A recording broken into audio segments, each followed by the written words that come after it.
Welcome everyone to the Community Night live stream. We have a lot planned for you tonight, but beforehand, let's introduce the MCs. My name is Kevin Lee, and I will be your MC for the Vietnamese Student Association. I'm Ray, and I'll be representing the Hong Kong Student Association. And my name is Peter, the MC from the Chinese Student Association here at the University of Washington. Tonight, we will be recognizing and celebrating our communities and identities. Through this live stream, we hope that you are inspired by our speakers to recognize and support the Asian American community.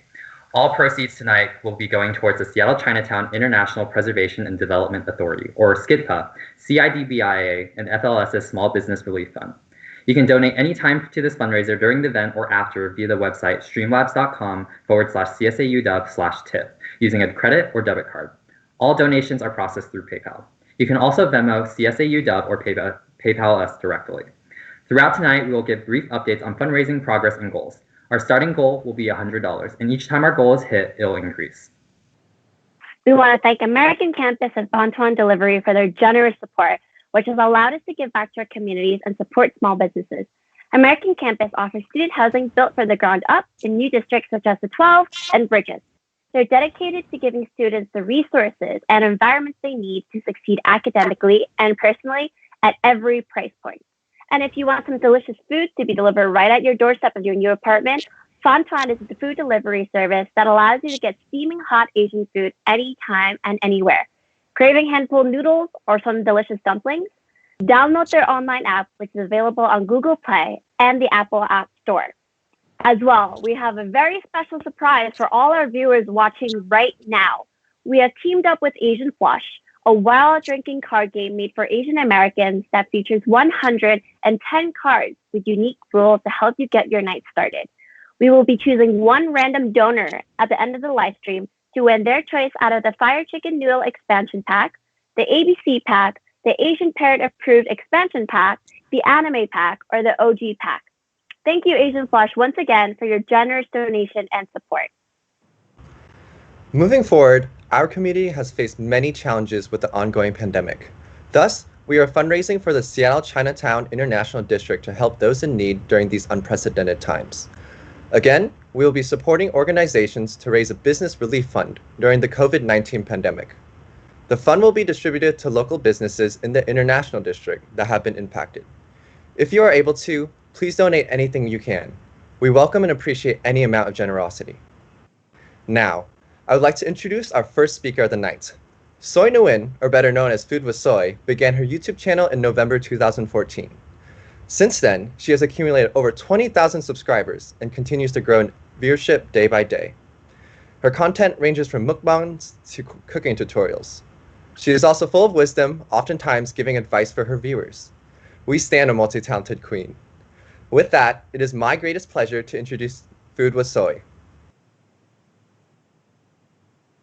Perfect. Hey, Kevin, thank you so much for that introduction. I did not expect you guys to mention my YouTube channel, which reminded me that I haven't updated in a very long time. But thank you guys for tuning in. Wish I could be there in person, but because of the circumstance of everything, happy I can meet everyone through this live stream experience. I was going to do a very live mukbang, so I actually brought some food from a local Vietnamese restaurant downtown Los Angeles. If you guys are ever in the area, Plus Saigon Republic, you guys should definitely try it out. I got the bún thịt nướng. But, before that, I want to tell you guys a little bit about my story. I'm a Vietnamese American, which happened to be a second generation, which means that my parents came from Vietnam to America.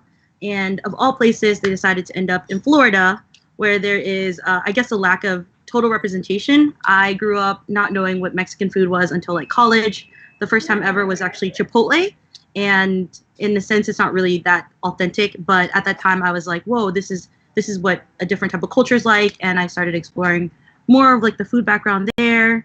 And when I moved to LA, I knew that I didn't have friends or anything, but I did have this need to want to understand other cultures.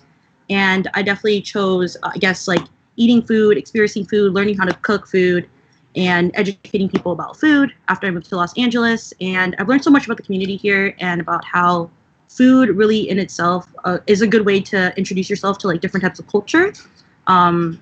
Just because it's in a way similar. There's rice dishes here, rice dishes there, chicken dishes here, chicken dishes there, but they're all made kind of differently with some type of background story.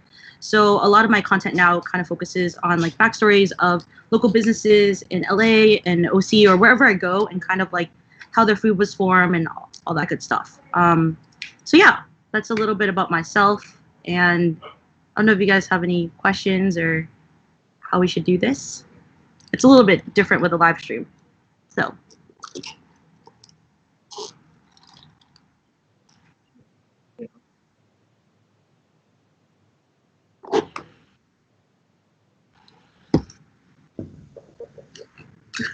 Let's look at the chat real quick. I hope there's chat. I talked a little bit quick. Sorry about that, guys. I literally wrote like so many notes on here, and I skipped and read like here to here. You're good. You know, like you're like, I'm like on camera all the time, but then it's like when you're nervous, right? Yeah. It's different, not in front of like a live audience. Well, Yeah, it's live on like YouTube, but yeah. Are there any questions? Do you guys have questions? How does this work? Yeah. Okay. Our first question is, what is your favorite food? Oh, that's a good question. I actually get asked this a lot, but I always like ask people like what type of food, because food is like, so it's like choosing a favorite child, you know? Like I have my favorite dessert, I have my favorite like Asian dish or Vietnamese dish or like Chinese dish or whatever dish. So it's like hard, but I guess like the one food that I could always eat and never get tired of is like ultimately sushi or anything rolled, like burritos, spring rolls, anything kind of like you can hold and you can eat. I'm like a big fan of. So I guess like rolls. I don't know if that counts, but you know, like a good sushi roll. In that case, do you like fried sushi at all? I don't mind it. I have a very open mind when it comes to sushi. Super diverse and all about opportunity. Like a lot of people don't like cream cheese, but I'm like, whatever, man. Whatever you like, put it in that roll, eat it. Awesome, thank you. So we have another question. What made you passionate about food? Oh man, you know, it's less so of a what makes me passionate, but how can you not be passionate? Like I eat it every day, and it's like something I wake up thinking like, what am I going to eat for lunch today? What am I going to eat for dinner today? And then so from that, I was just like, okay, well, if I have to do this every day, I wanted to make it fun. Why am I going to not have like the greatest meal every day? I wake up with the idea like, oh, what am I craving today? Okay, I'm going to eat that today. And it's like a small goal that I accomplish every day that I'm like super happy to accomplish, you know? It's like making little small goals for yourself, and eating like a good dinner or good lunch is always like a happy goal to have, even if you're having like the worst thing ever. I have an interesting question for you. What would you say is your most favorite like weird food combination? Oh, that's so tough. Weird food. That in itself is kind of like a tricky question, right? Because weird is like, I used to be called weird growing up, and I used to take like offense, but now I think of it as like, if it's weird, then it means that it's like they've never seen anything like it. So I'm gonna say interesting. Like favorite interesting food combination, I really like French fries and ice cream, like savory and sweet together. Ooh. I'm not sure if that's interesting or weird, but I like catch me at 3 a.m. like wanting ice cream and French fries from McDonald's, and like, them having the ice cream machines not work. You know? Oh yeah. Yeah, that's the time where I'm just like, man, I can't just eat French fries by themselves. That's so boring. Okay, I have a cool one. What do you do to keep your creative drive going? Oh, so this is like kind of different than other creatives, because I have a lot of friends that are creatives, and what I've come to realize is my creative style is definitely like I have to keep creating to be creative. A lot of people need like breaks where they have to like find themselves and find things that to create, but like my mind is constantly going with like, oh, I can do this and I can do that. So I just need to do it. So recently, well, not recently, I've been doing it for a little bit, is like TikTok, just because I can make content really quick and like push it out. And then I can also watch other content really quick and not have to worry about like, oh, it doesn't have to be like an hour-long film or like, you know, a 30-minute or an hour mukbang that I need to edit for another like 3 days, you know? It's like a way for me to like be creative like quick without like, I guess, not much effort, so that I feel like I'm constantly like creating. Yeah. Gotcha. I got So what sorts of... actually. Oh, go ahead, Peter. Okay, sorry, Kevin. I really need to know this. What is your like currently like on TikTok? There's a lot of trends. Which one is your favorite right now? Okay, so there are trends that I like to watch, and there are trends that I like to participate in. Right? They're different. What is it? The one with Oh man, my mind is going blank. Lately for the food TikTok, people have been trying the ghost pepper donut from Dunkin' Donut. Yeah. So I really want to hop on that trend of trying that. But I'm not really good with spicy food, so I'm always like in a weird situation where I'm like, should I hurt my stomach for content to make people laugh, or should I like watch out for my health? You know, and that's the situation I'm in right now. And I used to really like watching like dancing TikTok just because I can't do it. So I watch a lot of those trends. Oh, have you guys seen the new one where you like it's like the time warp effect where it goes like this, and then they have and then it like squiggles. Yeah, I tried doing that yesterday, and it was just like it's a lot easier, and you're like really confident going into it, and then after you do it, you're just like, yeah. So those two are my favorites. Yeah. Gotcha. All right, moving on. I have another question. If you had to pick one dish to eat for the rest of your life, what would it be, and why? Oh man, for the rest of my life, probably whatever my mom wants to make, whatever makes her happy, and then she has to be with me for the rest of my life. That's my answer. Period. That's my answer. Gotcha. I don't really care what she cooks, but I really like gỏi like Vietnamese like spring rolls.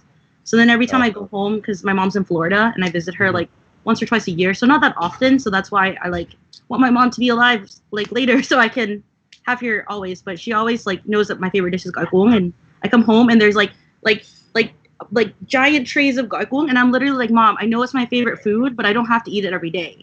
But you know how like, that's the way like your mom shows you love, and at least Vietnamese culture is like, oh, this is your favorite thing, I'll give you all of it. Yeah. Right. I guess like from my mom. Yeah. Yeah, my Vietnamese mother, she's the same deal. She knows I love pho, so she's cooked at least 2 weeks full of pho before, and I definitely understand that. Has your mom ever like brought like pots of pho to college? Because that's what my mom did. She was like, oh, like tell your friends to come like to eat pho, and she would bring it up in her car, and I literally be like, Mom, like we're not like her pho is really good though, so I understand why she would do that. It's like a flex, I think, on her mind, but it's just the way they show love is through food, you know? Yeah. Actually, it's funny that you mentioned that. It's actually funny that you mentioned that because she was actually bringing that up this past weekend. Hey, can I bring up for your friends? And I was like, oh, okay, yeah, I'm down. Like, you let her flex. The older you get, the more she's gonna ask less. So you should just like take it now. It's like, yeah, of course. Yeah. Okay, we got a really interesting question from the chat. So we know you've done blue hair before, and now you have pink. What would you say is your favorite hair color that you've tried so far? And then a follow-up question: which color do you want to try next? Ooh, I still like blue the most. I think I feel most like chill in blue, and I think because my personality is a little bit like kind of too happy. So when I have pink, I think I look happier. And I don't know if that gives people like the wrong impression where like strangers just come up and talk to me.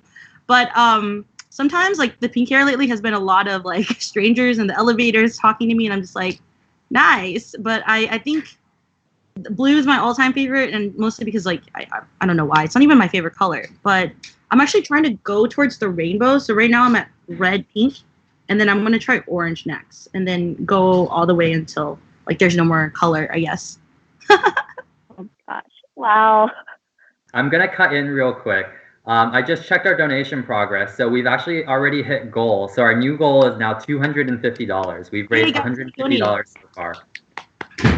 Yay! Cool. Another viewer asks, how has the LA food scene changed in the last 5 years? Have you noticed any differences?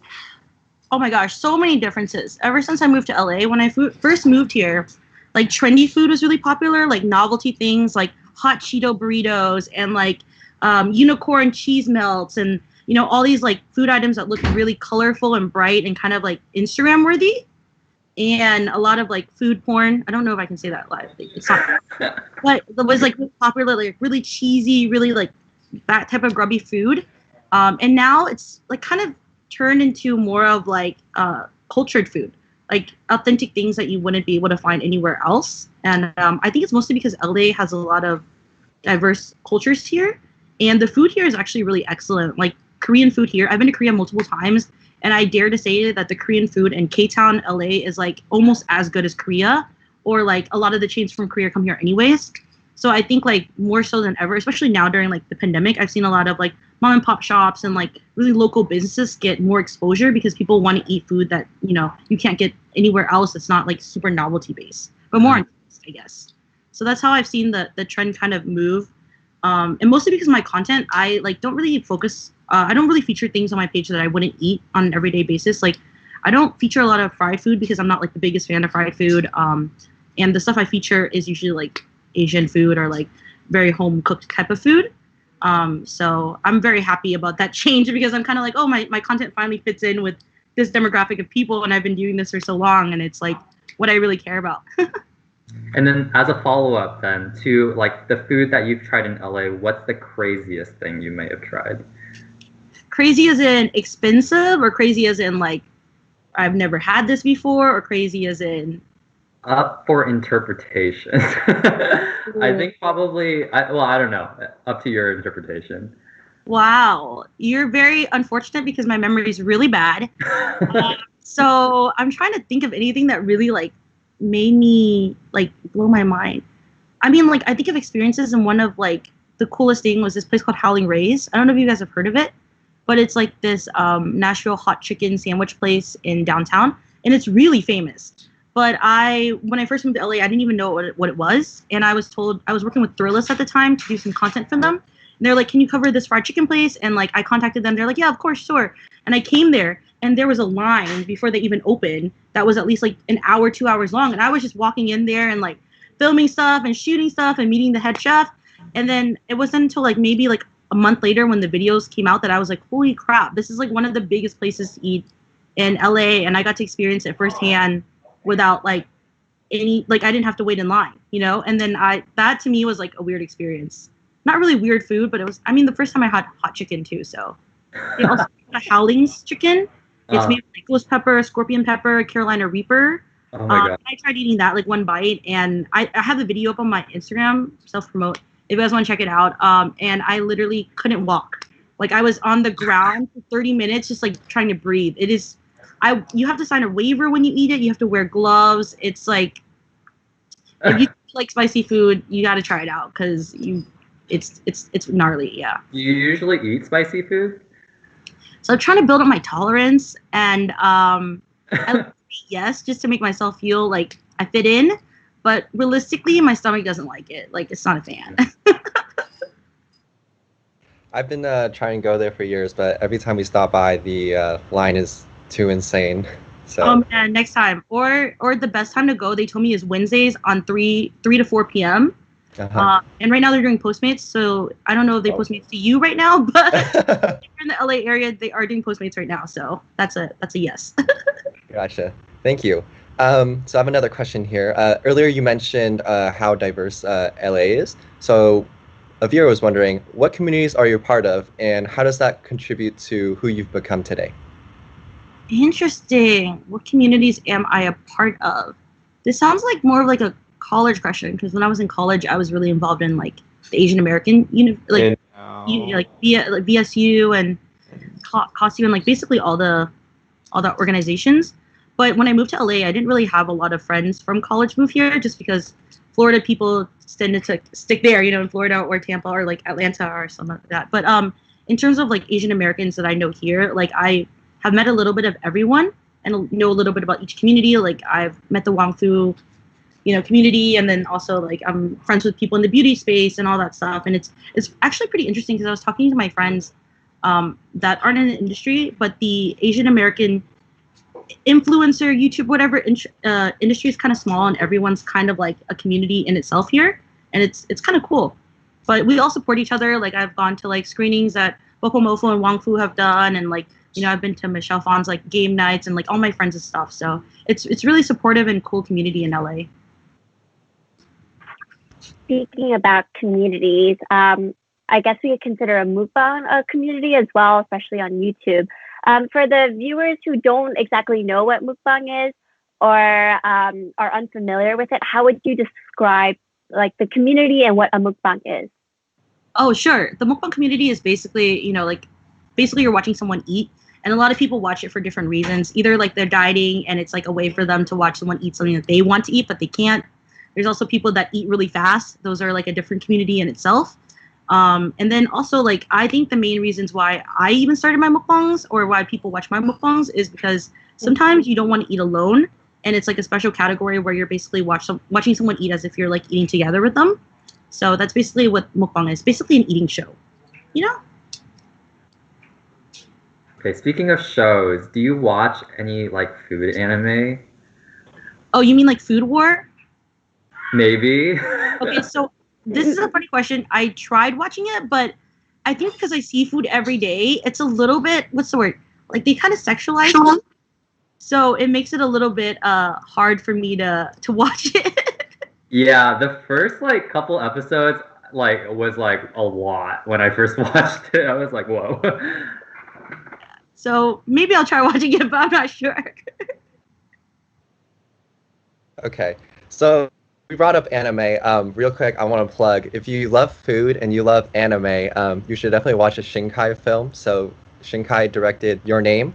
The food looks absolutely amazing, and people always post on South Asian traits. But speaking of anime, do you watch any anime in general? Oh, I grew up liking Dragon Ball Z and Sailor Moon, but I haven't really watched anything recently except for Promised Neverland. I don't know if you guys know that, but I actually don't watch too much anime. Sounds really good. Yeah, it's really good. It's like kind of weird. Like that's the first time I use weird because I've never seen a show go from like, okay, like a bunch of happy orphan kids to like demons eating them. So I don't know, that's a huge spoiler, but you'll watch it the first episode and you'll really be like, oh my goodness, what did I get myself into? Yeah. They're kind of like, the demons are kind of having like their own mukbang, right? Yeah, that's exactly it. Ew. Different kinds of stuff, but I think we have time for one last question. Okay, a viewer says, Soy, your skin looks so glowy. Wait, what happened? Ooh. What happened? Okay. Soy, your skin looks so glowy. What is your skincare routine? Oh my gosh. Is my skin okay? I drink a lot of water. I mind my own business. I think those are the two key things. If you just do both of those things, you're gonna have perfect skin.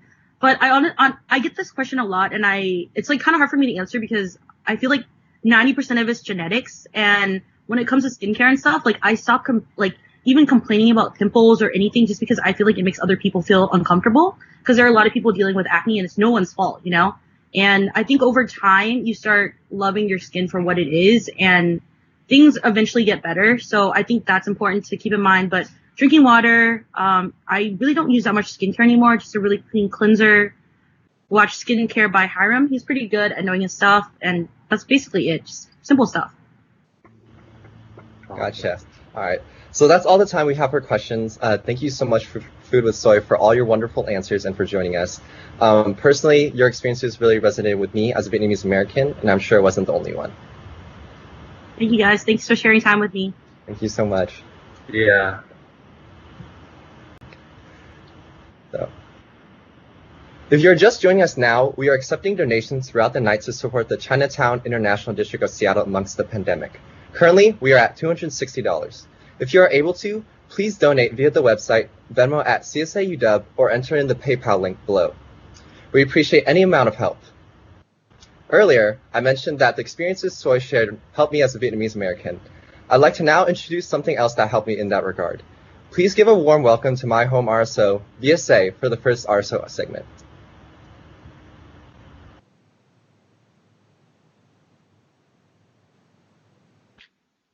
Welcome to BSA! So before we begin our segment, we wanted to introduce ourselves. I'm Jessica. I'm BSA UW's treasurer. I'm Selena. I'm BSA UW's president. I'm Kaylin. I'm BSA UW's dance team captain. And I'm Joanna. I'm BSA UW's vice president of internal affairs. So just to explain you guys about what our segment entails today, we're going to first go into what BSA UW is about, and then we're going to have a little chit chat with us where we have a boba from Seattle Best Tea, support your local businesses, and we're just going to be talking about what community means to us, how BSA helped us achieve or gain community, and then we're going to have some time at the end to answer any questions that you guys may have. So if y'all have questions throughout the segment, please make sure to comment below in the chat so that we have time to answer at the end for you guys. But before we dive into that, if we receive $25 within the next 5 minutes by 7:33, well, 8 minutes, sorry, by 7:33, we will take a shot full of fish sauce and sriracha. So please donate if you can, and also stay tuned for the rest of the show. All right. Okay. And so, sorry, that's my fault. So just to explain y'all what VSA UW is.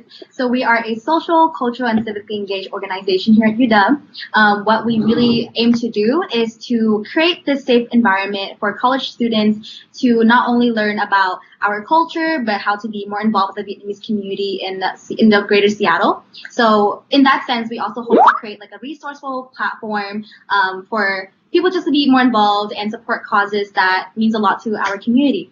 And we do this by having our bi-weekly meetings. We have yearly events that we host similar to this one. We collaborate with a lot of amazing RSOs to produce something fun for you guys to join in and watch. And we have a dance team that are dance boss cheerleads. We also have something that's very special and dear to us, which is our Ace Family program, which our MC Kevin runs. If y'all ever want to know more about VSA, remember the question, the Q&A at the end. And we also are VSA UW on every single social media platform. Please give us a follow. And yeah.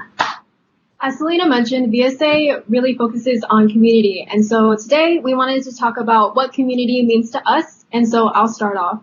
Last year I was a freshman at UW, and campus is huge. So I had a really hard time finding my community, finding a group of friends, but I eventually joined VSA, and here I am today. So one of the things I really enjoy about VSA is that we emphasize community building not only on campus, but off campus. And so one of the ways we do that is through our collective philanthropy project, which this year is Messengers of Love. And so we raise funds throughout the year to send to children in Vietnam who don't have access to education, who don't have access to health resources. And so we wanted to provide that for them. So, yeah.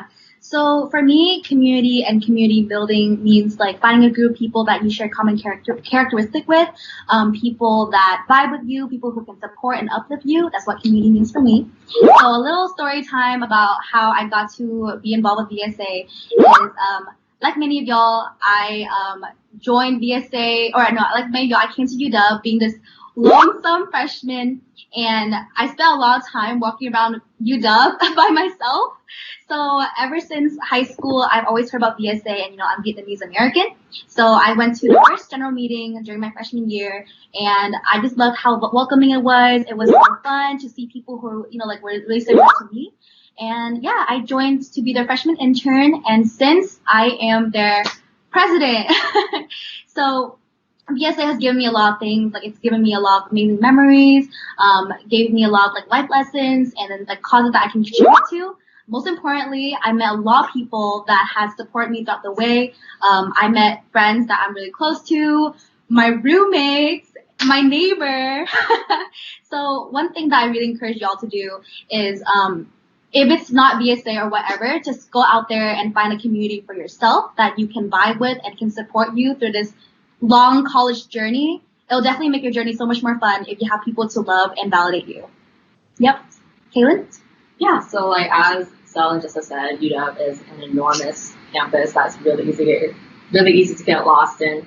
I personally, when I first came, I spent a lot of time alone, just because joining an organization or a club or anything seemed really terrifying, especially as someone who's more introverted. But after putting myself out there and joining UW, I'm so grateful I did.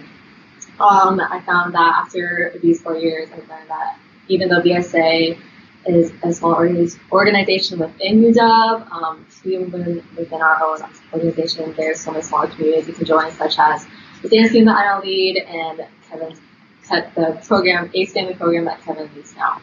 And within joining these small communities, it really helps you build relationships and can really help bring a lot of into your life. Joanna?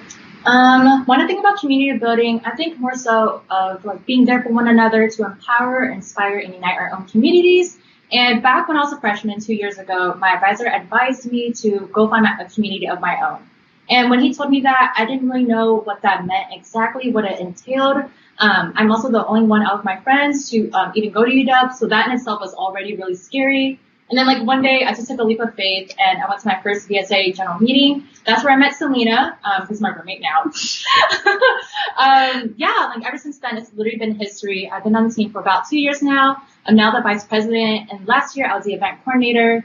And honestly, I really love the work I do. I get so excited seeing the officers like faces every week, seeing the members faces go up at our like general meetings and such. It's really worthwhile, and I'm really glad to call VSA UW my home away from home. And I really hope you find VSA as your home away from home too. Even if it's not that, there's plenty of other RSOs on campus you can find your own community from, such as CSA, HKSA, whatever. We would all love to welcome you in, and yeah.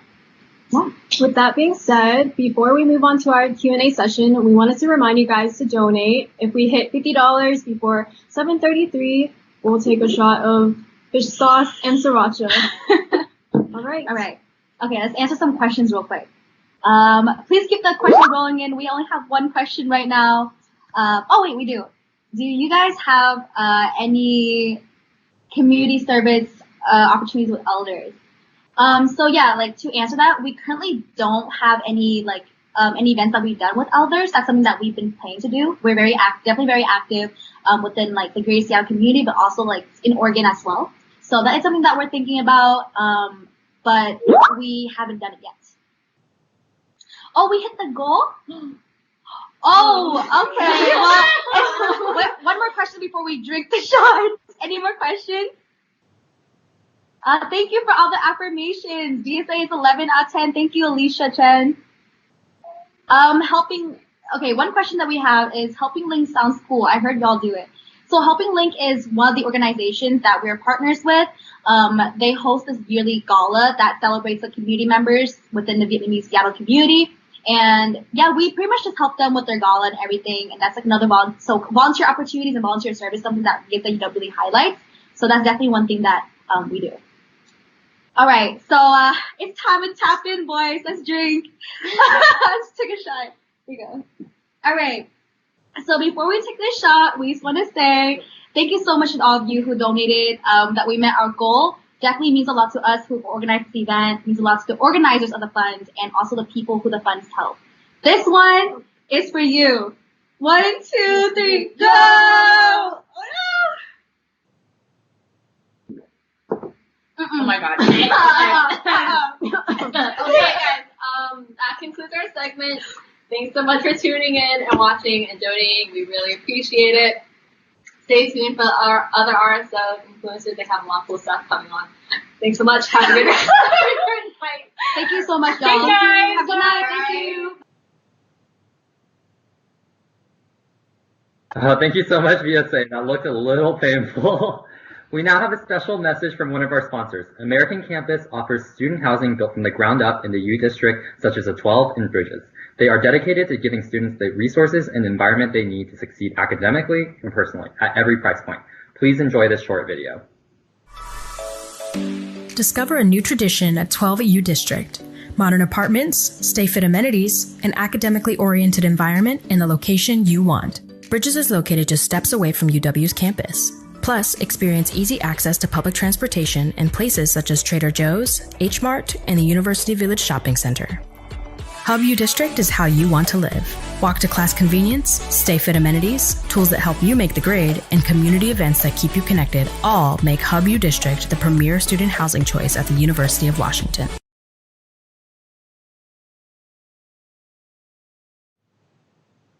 Now, I'd like to introduce to you our next speakers for tonight. CantoMando is a trio that has achieved international popularity with their high-quality, hilarious, and thought-provoking videos. Through their videos, which share their experiences as Asian Canadians, they are recognized as relatable and influential figures in the Asian community. Anyways, that's enough for me for now. Please welcome CantoMando. Hi, everyone. Hey, guys. Hey, everyone. Can you hear us? Okay, we're good. Hi. Hi, how's it going? Do you guys see us in the big screen? Like, are we there? Yeah, you guys are good. We won't be on there. You guys are only on there for now. Okay, cool. Awesome. All right, we're going to get started then. Yeah, let's Cool. go. So, if you guys didn't know, we're CantoMando. We're 3 Asian Canadian YouTubers. And it's because, given that this event is about community, we have a little story I want to tell you about what community got us to where we are now and our journey through it. So, it starts from this place called Markham, and that's where we're from. And Markham is like our hometown, but it's also super, super Asian. It's kind of like the 626 of Canada. Yeah. But that's what the California guys tell us, if you guys are familiar with that term. Basically, every super Asian, what is it, like 70% Chinese? It's very Chinese. It's very Chinese. Yeah, there's basically like Chinese on like the bank signs, the street signs, and everything. And there's a lot of good things about living in Markham. Like it's generally pretty safe. You know, you feel like you can relate to a lot of people because you share a similar cultural upbringing.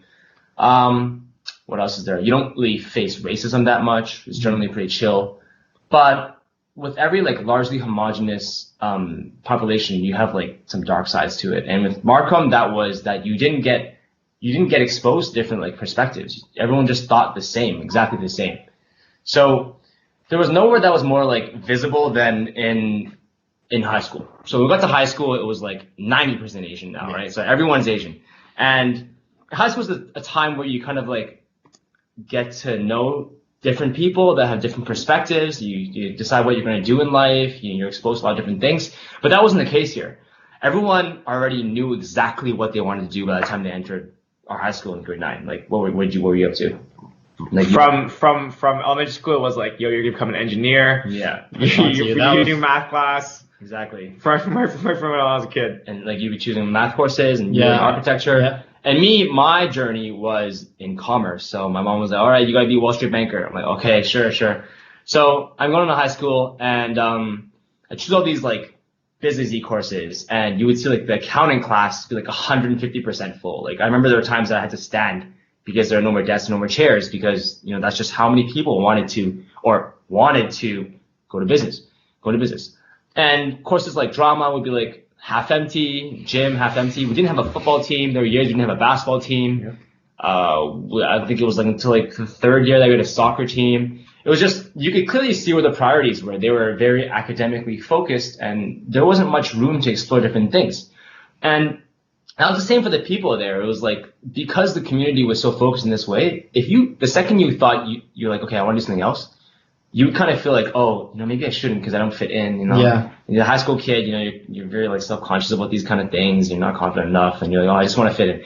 So that fitting into the community got me pushed me to study what I studied in university, which was commerce.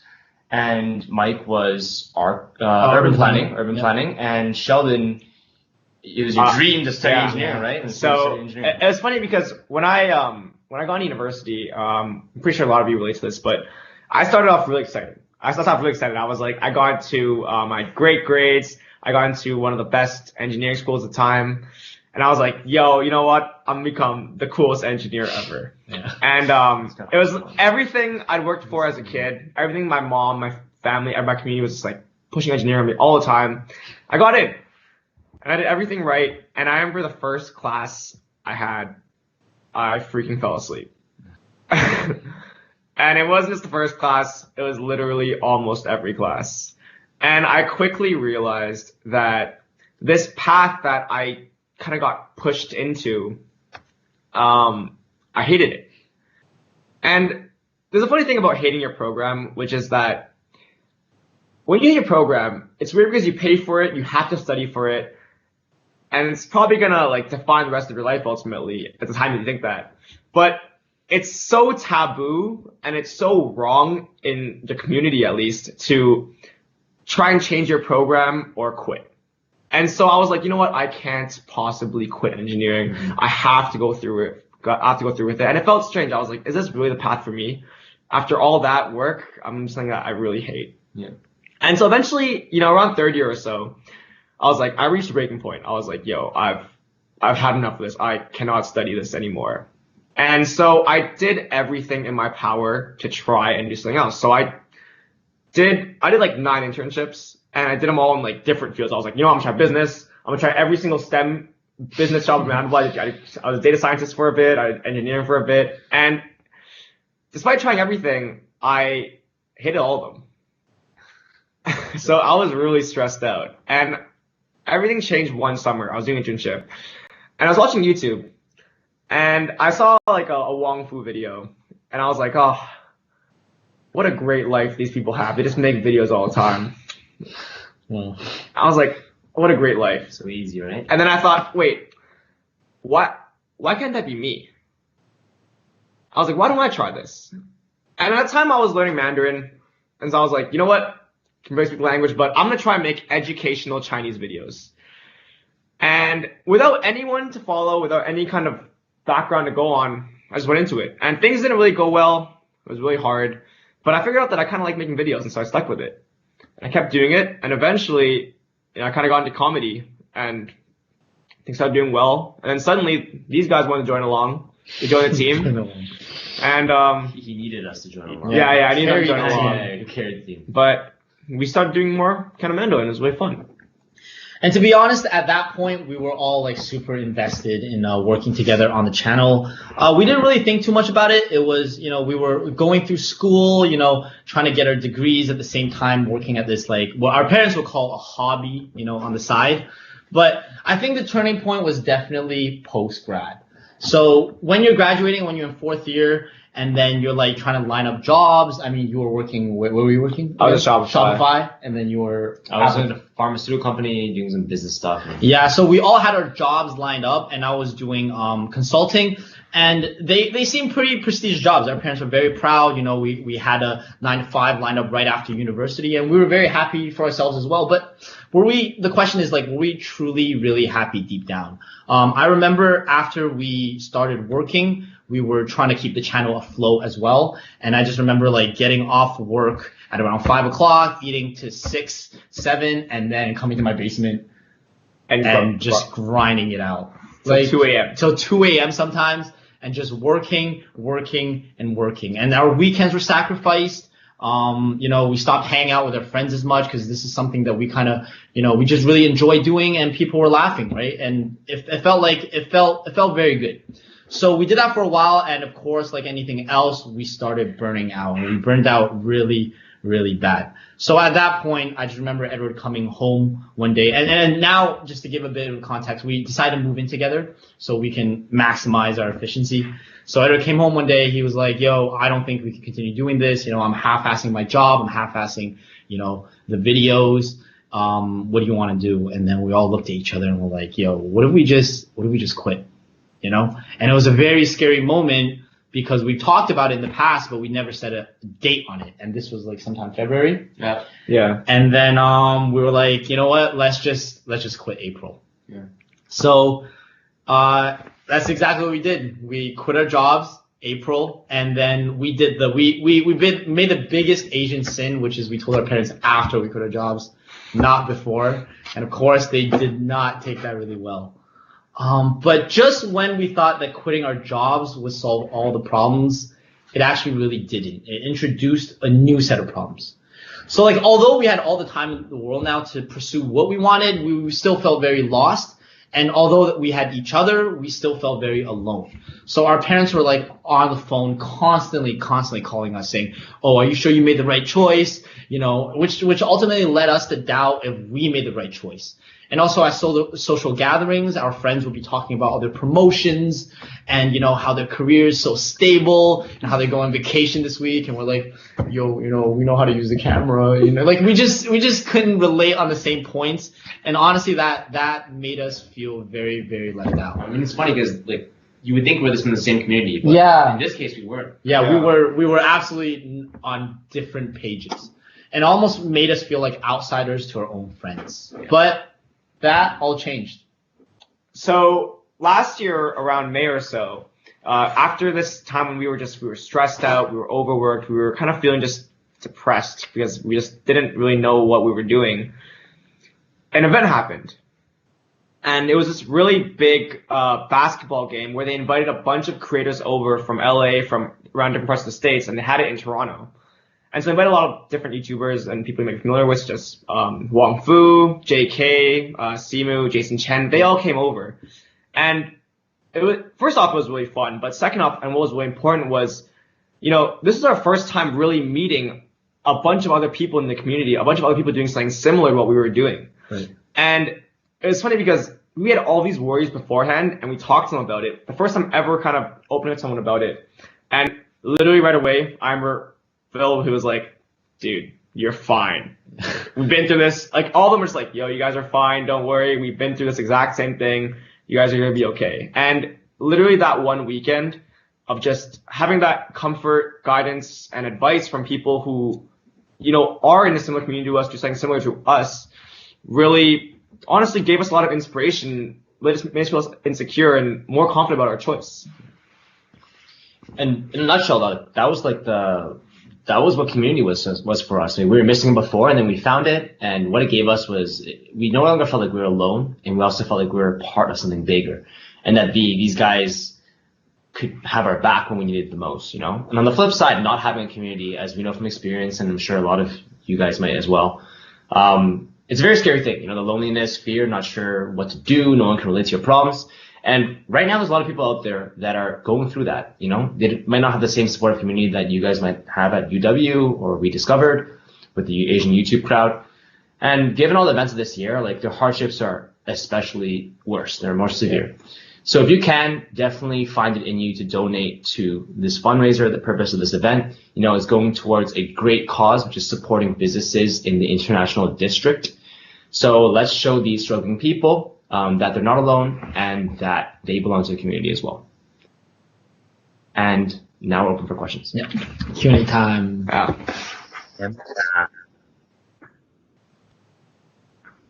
Hello. Hi. Hey. Talking. We want to thank you guys again, Sheldon, Mike, and Edward, for speaking about your experiences. You guys are very animated, kept us very entertained. We just wanted to do a quick update with how much we've raised. We've raised $435 so far. Everyone, keep on donating. It's for a really, really, really good cause. And now we'll be taking some questions from the audience. So for those who are unfamiliar with your channel first, would you guys mind introducing who you guys are and what kind of content you create? It's basically a comedy that revolves around Chinese culture and language. Chinese language. Yeah. We started doing skits, and then now we're moving into more challenges and other YouTube style content. Cool, awesome. Another audience question asks, how did the team form? Yeah, so it started off with just me. So as I said, I would start off doing educational teach Mandarin videos. Yeah. Mm-hmm. And then and then at first I remember Mike was telling me how it was boring. It was really bad. He was like, yo, this is really a freaking PowerPoint presentation. It was horrible. And then eventually I made a comedy skit about how I don't know if you guys do this, but I had fluent in Chinese on my resume and on LinkedIn, but I could barely speak it. Yeah. Yes. And that video really did well. And then once that video did well, Mike is like, yo, Sheldon, man, yo, you want to work together on the next video? No, it's because he's lagging in the funny side, so I kind of wanted to help him. So I was and then eventually it was more or less the same with Edward. No, it's because you guys you felt left out. He wanted to find a community. Yeah, so he wanted to find a community. Wanted to bring him back in. Community, basically. Yeah. Cool. Cool. So moving forward, you kind of talked about what videos you make. What type of favorite videos, or what are your favorite types of videos to make? Exactly. So I think for me personally, my favorite type of video is basically any video that really puts a strong emphasis on like Chinese language, because like I was really passionate about that at the very beginning when I decided to make an educational channel, and so even today I still like it makes me really happy when I can kind of like use a language in different videos and then see different comments, people being like, oh, like this video made me want to speak it at home or something like that, or like seeing you guys speak Chinese makes me want to talk Chinese as well with my parents, something like that. So those are my favorite kind of videos. I think for myself, I've been thinking about this, and today I just binge rewatched all our old skits. Yeah. And I think those are the favorite kind of content. You know, although we deviated a little bit in terms of like focusing a lot more on YouTube, skits will always have a very strong place in my heart. It's just ability to make people laugh and relate to them. It just I think is extremely powerful. So yeah. And for me, it'd be like any video that we've released that has like a stronger moral. For example, we did one where after we quit our jobs, we called our parents and told them to quit our jobs. And you see the comments in the comment section there. They're like, oh, like, you guys can do it. You kind of inspired me to take jumps for myself as well, leap of faith. And it's like, oh, okay. we're kind of going against these pre-established notions that what is possible as, you know, Asian Americans, Asian Canadians, and then maybe inspiring other people to go for what they want as well. So those, I think, always have the most meaning for me. Gotcha. With all that being said, I want to ask then, what is your favorite video that you've done? Yeah, it'd be that one. The call parents and watch me cry on live. That kind of stuff. Yeah. It's definitely that one for me too. Same. It's definitely that one. Like the amount of just like I've the amount of, I guess that's a lot of people have come up to me and said like, hey, like that video really inspired me to pursue like my passion. I remember once someone told me about like how they always wanted to dance and they always felt scared of it, but because of that video, they were like, oh, you know what? I went out and tried to do something that I want. And then now they're in a pretty good place as well. So that makes me really happy. That's probably our parents' most unwanted video.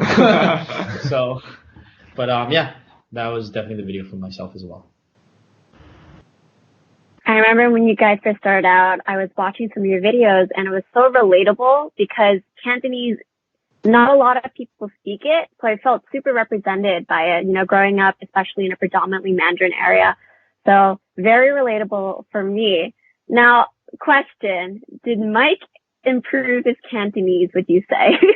Yeah, I think my Cantonese improved. I mean, I'm not, if you ask me to say it right now, you know, I'm just really tired. I can't think about it. But overall, I think, you know, my all gong the wa ho ho. Oh, okay. Ho ho.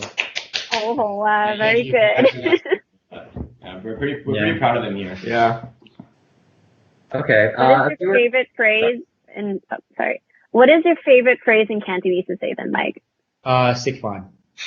That is my favorite phrase to hear. Yeah, my favorite phrase to hear. Okay, a viewer asks, how do you guys avoid burning out? Ooh, that's a hard, because it's an ebb and flow thing. I feel like we put so much emphasis on work and then we burn out and then it's work and burnout. But I guess like doing things outside of work, just knowing that there's a life that exists outside of just working on the channel. Yeah. Because I think that especially with YouTubers, people see the results and the end results of things on a video and it's all fun and games and it's like, oh, this must be so great. But the amount of stuff you do on the back end, whether it's like writing out the descriptions, doing iterations of titles, it really like gets to you sometimes. But just you know, we have each other, so that's another great thing. For me personally, it's you have to allow yourself to take a break. Like, especially like it's hard because I think especially when I was in university, I was just a super hardcore workaholic kind of guy. And I was like, yo, if I'm not studying or something like that, I'm like, I don't know what I'm doing. And so like now, like, I'm like, okay, I have to go out and like grab some food with my friends. Like that's just give myself a break. And like, I have to make sure I do that and like separate myself. And I know that if I do that, the work will be better in the end. So for me, it's like, pursuing my hobbies outside of work. Yeah. So it's like, I don't mind a full like day, super busy, like, you know, wake up at 7 and work at 11, as long as there's like stuff in between that I enjoy doing. Like I recently picked up tennis a lot more, so I'm doing that a lot. And there's like as long as my mental state has like my mind has ability to like go do different things, not just one thing, I'm pretty okay with that. Gotcha. And then I guess another question, like I know you kind of mentioned like there's a lot of behind the scenes work with like videos and stuff. Like it's not just like the end product and like, you know, it was perfect from the very beginning. Like how long does it kind of take you guys to, on average, to like make a video from start to finish, including all the editing and everything? Process wise, I would say like the hardest part is actually brainstorming, coming out with ideas that are creative, but also, you know, make people think a little bit. There's that aspect, and then it would be editing and getting everything tied together. But in terms of hours, how long do you think that it really takes? Like 1 to 2 hours to 2 hours of brainstorm, maybe like 8 to film, so 10. 10, and then plus like editing might be like 20, 10 hours or so. 20, I don't know, depends on the video. 30, yeah. Like 20. I would say 20 to 30 hours, maybe more. Per video, yeah. Oh my gosh. Yeah, it's quite a bit to do. That is a lot of editing. What is your preferred program then? If you don't Premiere mind letting us Pro. know. Final Cut. I'm a Mac user, diehard Apple. But we're Windows. We're Windows and Android. They're the boring guys in the commercials, you know. Nah. One of those Apple commercials. He's the guy who's zipped off, you know, the guy who's just like, let me just get scammed. That's what they say every time. Let me just buy something with no charging brick. You know? I'm used to it. yeah. I'm used to it. The boring guys, yeah. So, speaking of your career and like everything you've done, up until now, like what point in your career made you feel the most fulfilled? Aside from YouTube, or like in general. Most fulfilled. I mean, definitely with YouTube. Yeah, like, definitely right now. I think one of the most fulfilling thing was actually going to our first university talk. And actually seeing people that watch our videos in person. Although the first time we went to, we were like very, very small. I think we're like at 10K or something like that. But it's just having that group of people and connecting to each one of them, and then just like you're on stage and you're like, these people came out to see me, like kind of shocked, right? So I think that is one of the most fulfilling moments. Yeah, I think for me as well. Like this is I mean, of course it'd be more fun if we were there in person. But I think definitely like when we come out and we meet different people and everything, especially like people, you know, who we were students as well, you know, we were at university as well. And I think that is probably the most fulfilling thing is, universities. Yeah, same. I agree. Cool. Well, I think that is all the time that we have, unfortunately. I think we're going to probably wrap it up, but thank you guys so much for, you know, sharing your relatable and hilarious stories. We really appreciate all the time you took to answer our questions, our viewers' questions. Yeah, of course. Thanks for having us. Thanks for having us. Also, viewers, remember, donate if you can. Donate to the fundraiser. It's a good cause. Yeah. Cool. We'll see you guys later. Okay. All right. Thank you so much, guys. Bye. Okay, so just a quick update on how our fundraising is. We have currently raised $584 so far. So congratulations. Keep on going, keep on donating, and I'll pass it off to Ray. Let's give it up for CantoMando once again for hilarious and relatable stories. And we appreciate you guys again for taking the time to answer our questions. If you have just joined us virtually, don't forget that all donations go towards helping small businesses in Seattle International District.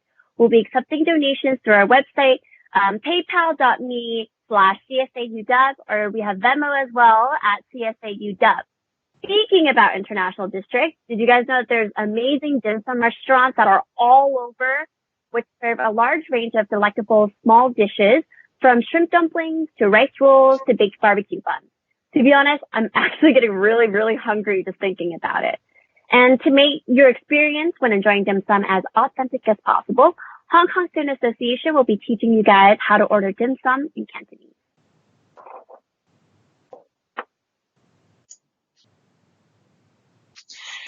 Hey everyone, my name is Ray, and I'm the Internal Vice President of HKSA this year. Hello everyone, I'm Jackie, and I'm the Treasurer of HKSA. Thank you guys for joining our live stream today. Hope you all are well and staying safe in this pandemic. Ray, now that we're done introducing ourselves, why don't you give our audience a brief introduction of what HKSA is and what we do? Yeah, absolutely. So HKSA is a club dedicated to promoting Hong Kong culture through a variety of different kinds of events and fostering a place where students of a variety of different backgrounds may come together as a community. So our club, along with all the other clubs you guys are going to see today, are coming together in order to show you guys what the amazing community that we truly have and our potential for change when we all stand together. Dang, I couldn't have said it better myself. And before he continues on with the speech, let's get started. I'd like to welcome everyone to AB Cantonese 101. For today's mini lecture, we'll be going over some of the basics of Cantonese food etiquette. This includes everything from ordering, addressing the waitress, and paying the check. Now, before you even ask, what the heck is AB Cantonese? Let me just tell you guys that it actually stands for American-Born Cantonese. And what it actually means is that for those of us that don't have any Cantonese knowledge, you guys can take advantage of the tips and tricks we're going to be teaching today in order to become a Cantonese professional. So without any further ado, let us start with the very first lesson. The first step towards understanding Cantonese restaurant etiquette is to understand that everybody in the building is automatically young and attractive. This means that whenever you'd like to call over the waiter or waitress, you must address them as such. This brings us to the first two words that we'll be learning today. Lang Zai, which means handsome boy, like Ray and I, so we are Lang Zais. Next one is Lang Lo, which means beautiful girl. By the way, let us know in the comments if you can introduce us or any language. Wow, thanks for the plug, man. Now let's get back to class. Here's an example of how you might use either of the terms if you're trying to get the attention of the closest waitress. All you simply need to do is turn their direction, raise your hand, and say, Lang Lo. I found that this strategy works for me every single time. And if it doesn't work, then I just try again, but this time I shout, Lang Lo, about 10 times louder than before. Awesome. Now we need to learn how to order food. Since you're in a Cantonese establishment, we're going to go over some of the most popular Cantonese dishes from dim sum. We begin with my favorite and one of the most popular, Ha Gao. These are traditional Cantonese shrimp dumplings. They're the most recognizable Cantonese dim sum. It has a crystal clear, translucent, and chewy skin with shrimp inside. You will experience the shrimp juice oozes out when you take a bite at it. Again, this is Ha Gao. Next, the one you may be familiar with is Siu Mai. Siu Mai. These are pork filling wrapped in extra thin wonton and steamed dumplings. The wrapper is not completely folded, so the filling can be seen from above. There's often an orange topping, which sometimes crab roe, sometimes grated carrot, and then the siu mais we have here have crab roe toppings.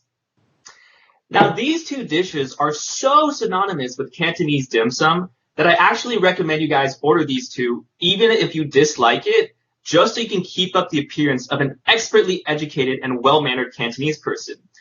Of course, I'm just kidding, and you probably shouldn't order anything you actually dislike eating, but also I'm not really joking.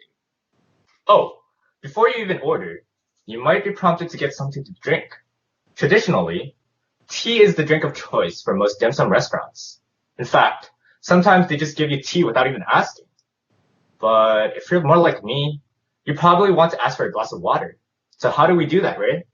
Oh, that's easy, Jackie. Just say Bing Soy, which is ice water. And once again, that's Bing Soy. But more likely than not, they'll actually bring you tea anyways, which is Ta. And that is Ta. But all this talk about dim sum, we forgot about the most important side dish of all. And that is rice, of course. Yep, that's right. Even for dim sum, rice is an integral part of Cantonese cuisine. So if you're looking for rice, you'd want to ask for fan, which means rice.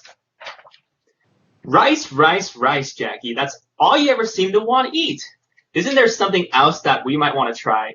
See, I don't get to go eat dim sum a lot, but when I do, there is one dish that I always make sure to order. It can either be steamed or baked, but both are absolutely delicious. I think you've probably heard of them. I'm talking about ta siu bao. And once again, that's ta siu bao.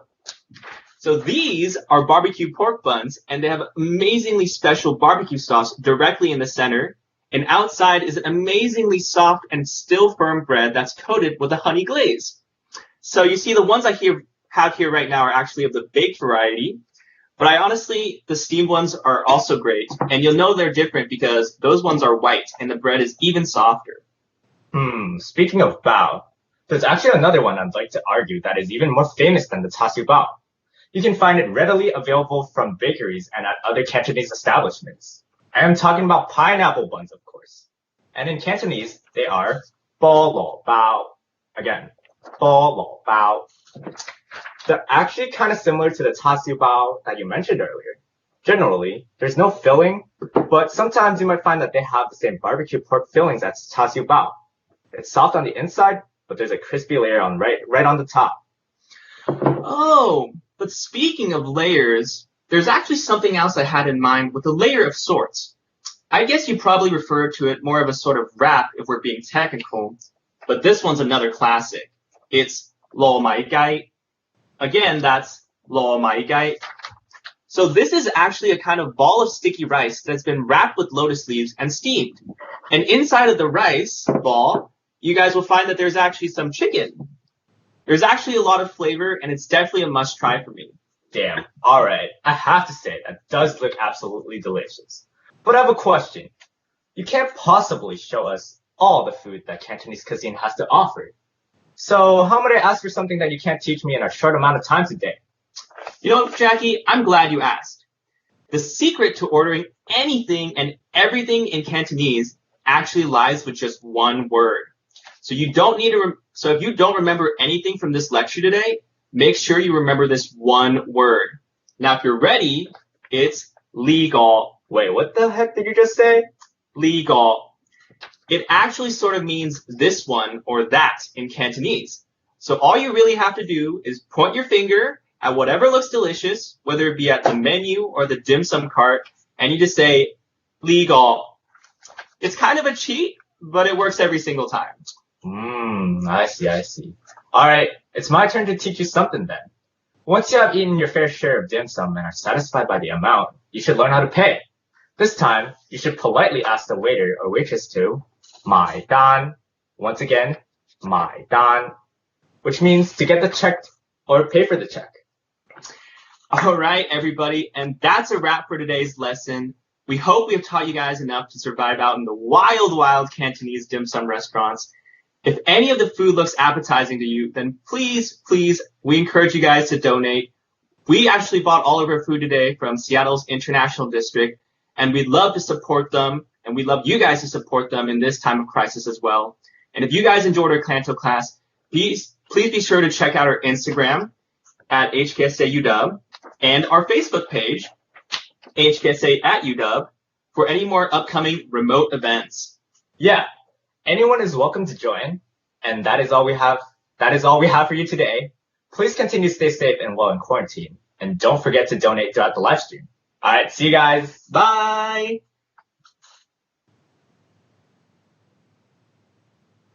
Thank you so much, HKSA. If you're just joining us now, we are accepting donations throughout the night to support small businesses in the Chinatown International District of Seattle that have been affected by the current COVID-19 pandemic.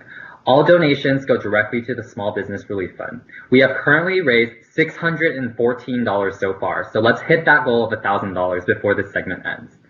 Our next speaker is Mike Chen. You may also know him by one of his YouTube handles, Strictly Dumpling. He has an enormous following of over 3.3 million YouTube subscribers where he takes his viewers on a journey of the world's most delicious food. I know every time I watch one of his videos, I'm left salivating. And with that, I'm excited to introduce to you all Mike Chen.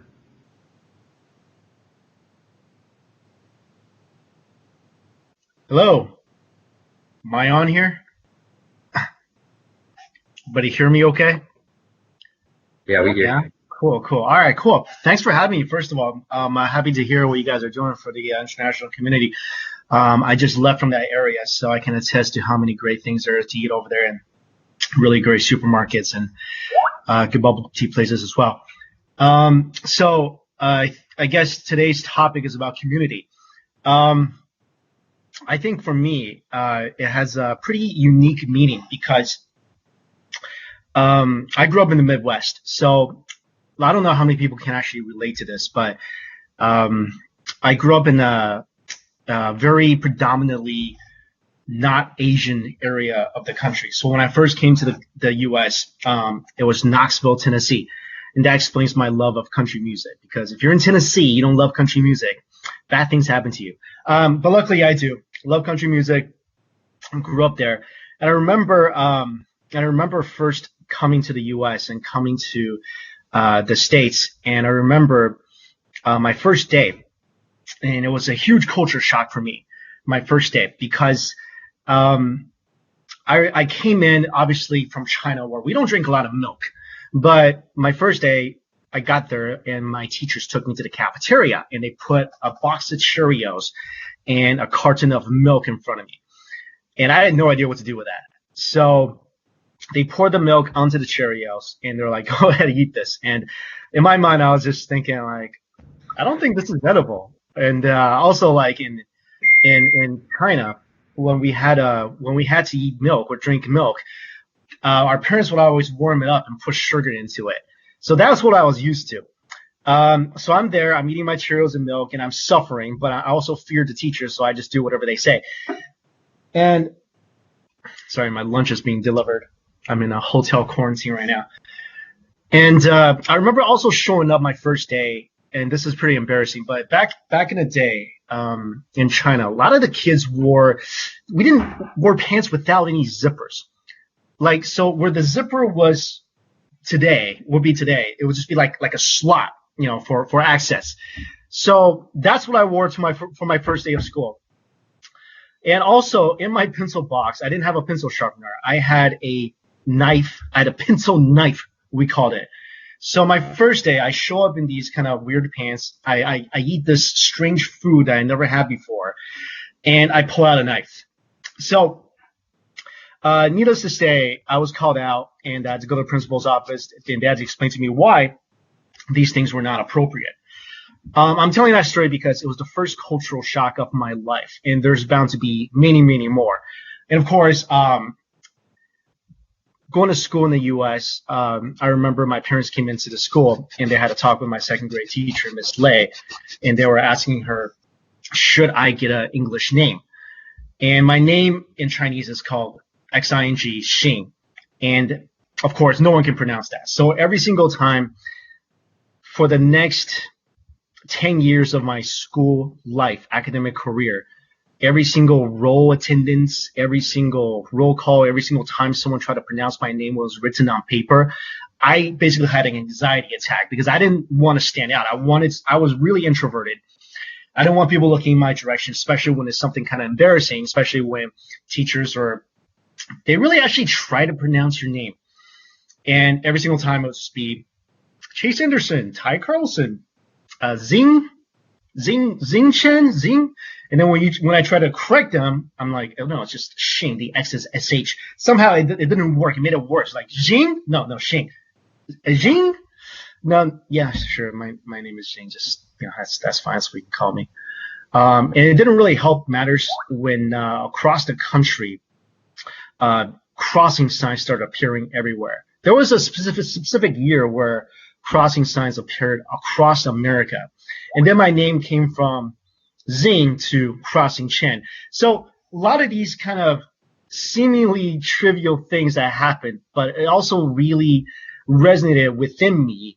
One fundamental concept, which grew exponentially when I went to high school. And I remember my first year of high school, there was the prom. And I had to ask my dad for a night off from the restaurant because, you know, Chinese parents and their total ignorance of U.S. child labor laws. So I've been working at my parents' restaurant since I was 10. And so I really want to go to prom. So I wanted to ask this girl out for prom. And the feedback I got from her friends was that he should only date people of his own kind. And that was the feedback I got. So basically, after so many years of living in the U.S. and living in the Midwest, I lived in Tennessee, Minnesota, Iowa. The conclusion I came to was I didn't want to be Asian. I'm ashamed of being Asian. I got made fun of for being Asian. I got the eye thing. I got the kung fu noise. This is what people thought, you know, Asians did. We did kung fu and we have small eyes. And for me, growing up in that environment, being made fun of like that, that's all I knew. I didn't know much either. I knew that, you know, we came from China. I grew up, you know, I didn't grow up in China. I spent my first 8 years of my life in China. I have vague memories. And, you know, we owned a Chinese restaurant. We fit certain stereotypes. And I didn't really know what I was. So I was really struggling with the identity crisis. And I remember even bleaching my arm hair blonde. Well, I tried to. I don't know. Still kind of can't really see. But I tried to do that because I really didn't want to be Asian. I was very almost ashamed of that. So then came a year when I was 13. And my parents made a decision. And this is because now you might watch my videos and you think like I'm a real, maybe law-abiding citizen type guy, like pretty, down to earth and not cause any trouble. But I'll tell you, I was a bad boy. I was. Secret is out of the bag. I was a bad boy. When I was 13 years old, 12, 13 years old, I started my own gang. That's right, called the Ninjas. Now thinking that's the most dumbest generic name ever. But I started a gang called the Ninjas. It was full of white people. Like, it was like all my friends were white. Like, what can I do? So we started a gang. And by gang, I mean we just called our parents at night and told them that we wanted to spend the night at our friends' houses, at each other's houses. Then at night we would actually secretly just go out into town and ride our bikes and throw eggs at my dad's competitor restaurants. That's like the trouble we caused. So that's what we did. And then my parents told me, they're like, you're getting in too much trouble. Like, we don't have time to look after you because we got this new business. So we're going to send you to China. So a lot of parents, what they do when you misbehave is maybe send people to their rooms or whatever. I didn't have my own room, so I got sent to China. So I remember going to China, and I didn't want to go. Did not want to go to China because, again, I had no good impressions of Chinese people. I didn't want to be Chinese. I didn't want to be in a country full of Chinese people. I wanted to stay here with my friends, and I didn't want to be anywhere. So I came up with a great plan. This was a master plan that completely changed my life forever. I decided, because I remember coming from China, that we had a layover in Japan. So I decided, going back to China, I would, when I get to my layover in Japan, run away and be a ninja. That was like a legit, not even an option for me. That was the goal of my life. That was it. That was what I was going to do. I bought a ninja costume, just in case they needed to recognize me. So I had this all packed. I even hugged my parents goodbye, which was something that's something I never did. And I was like, this is it. I'm ready. Get on the plane, hit the layover.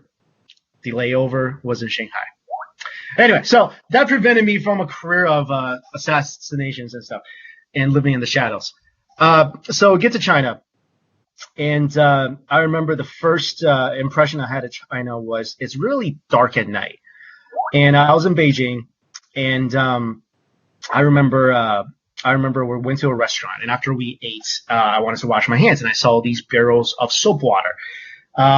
So I go and stick my hand into a barrel of the soap water. And before I hit the water, I was like, why does soap water smell like pee?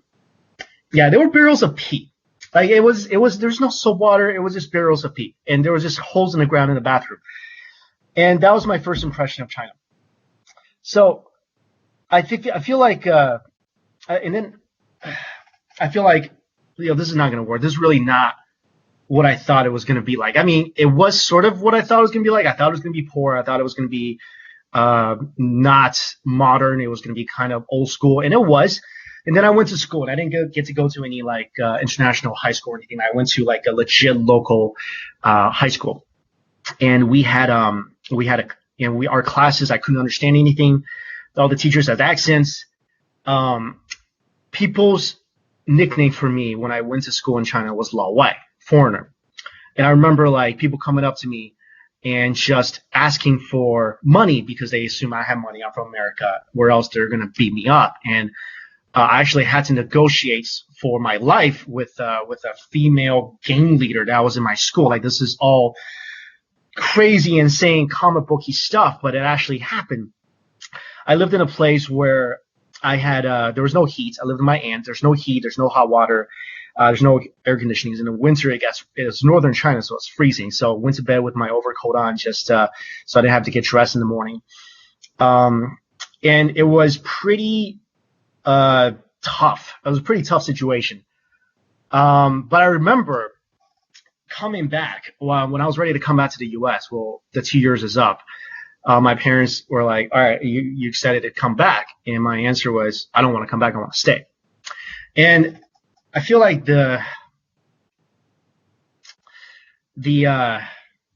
the reason for that was, I don't even know, because it was a horrible situation in terms of comfort. But I feel like for the first time in my life, I actually started to understand who I was. And that's because I started to understand where I came from, and truly, little by little, started to embrace my heritage, my culture, and be proud of it for the first time in my life.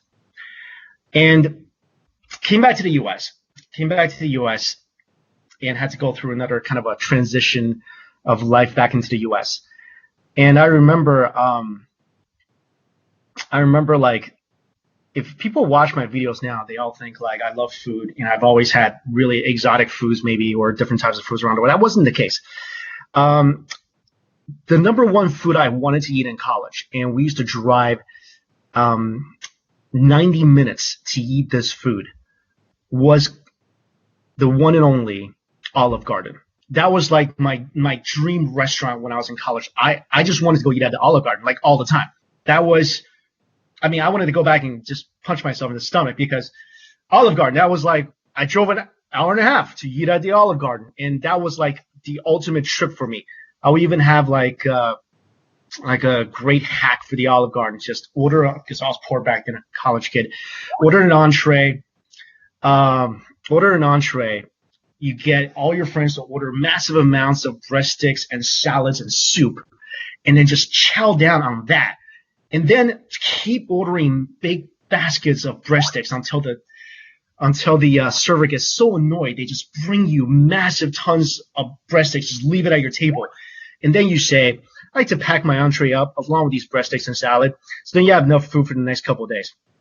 But that was like my ultimate thing. That was like the Olive Garden. That was my ultimate thing. I really didn't want to try different foods. I didn't really want to try anything different. I didn't want to live really anywhere outside of my my state of misery, which, if you guys don't know, it's Missouri.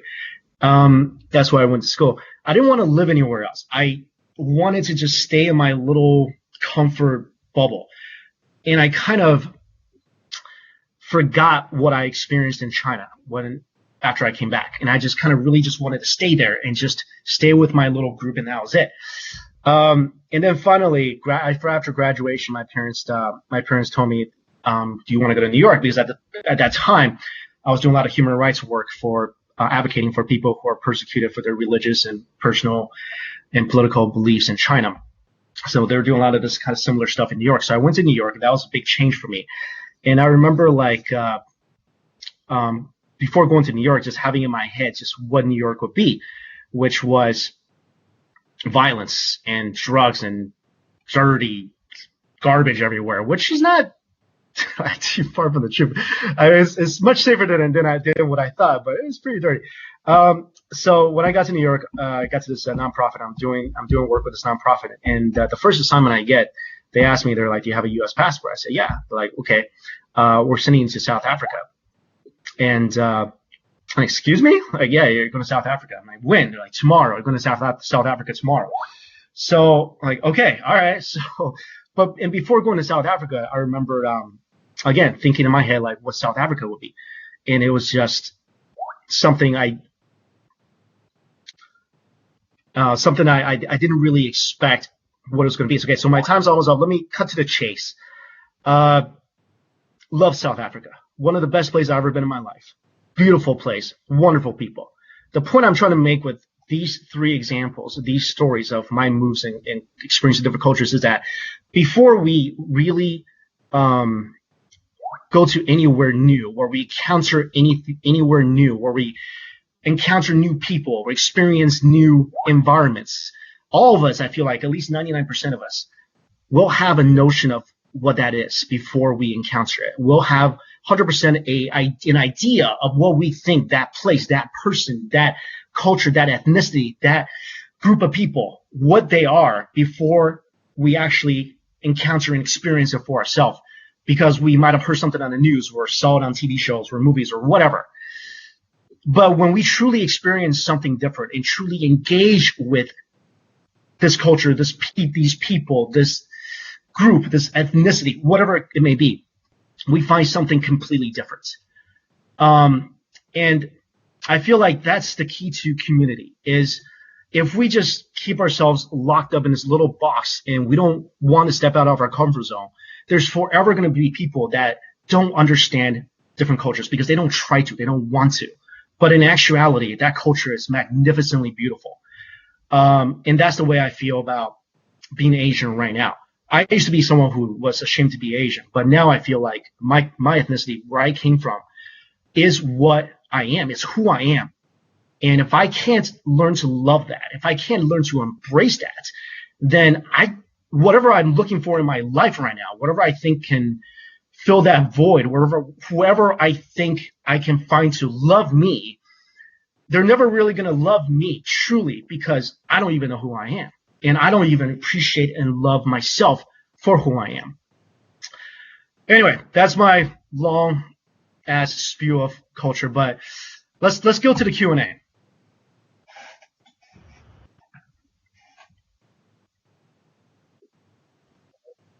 All right. Thank you, Mike, for your wonderful and interesting story. Thanks for also repping all the country music lovers out there. All 5 of you, I see you. Just kidding. We will now be accepting questions for the Q&A. So if you're wonders, you're currently living in the Seattle area, and you briefly kind of touched this during your story, Mike, but you've been all over the world. What is your favorite location to travel to?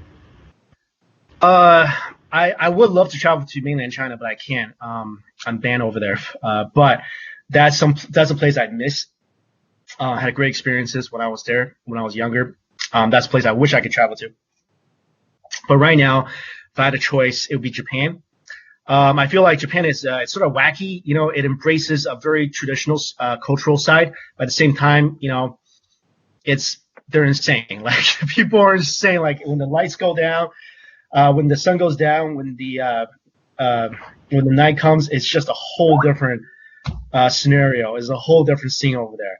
But I do love the cultural side of it. I love experiencing Japanese history.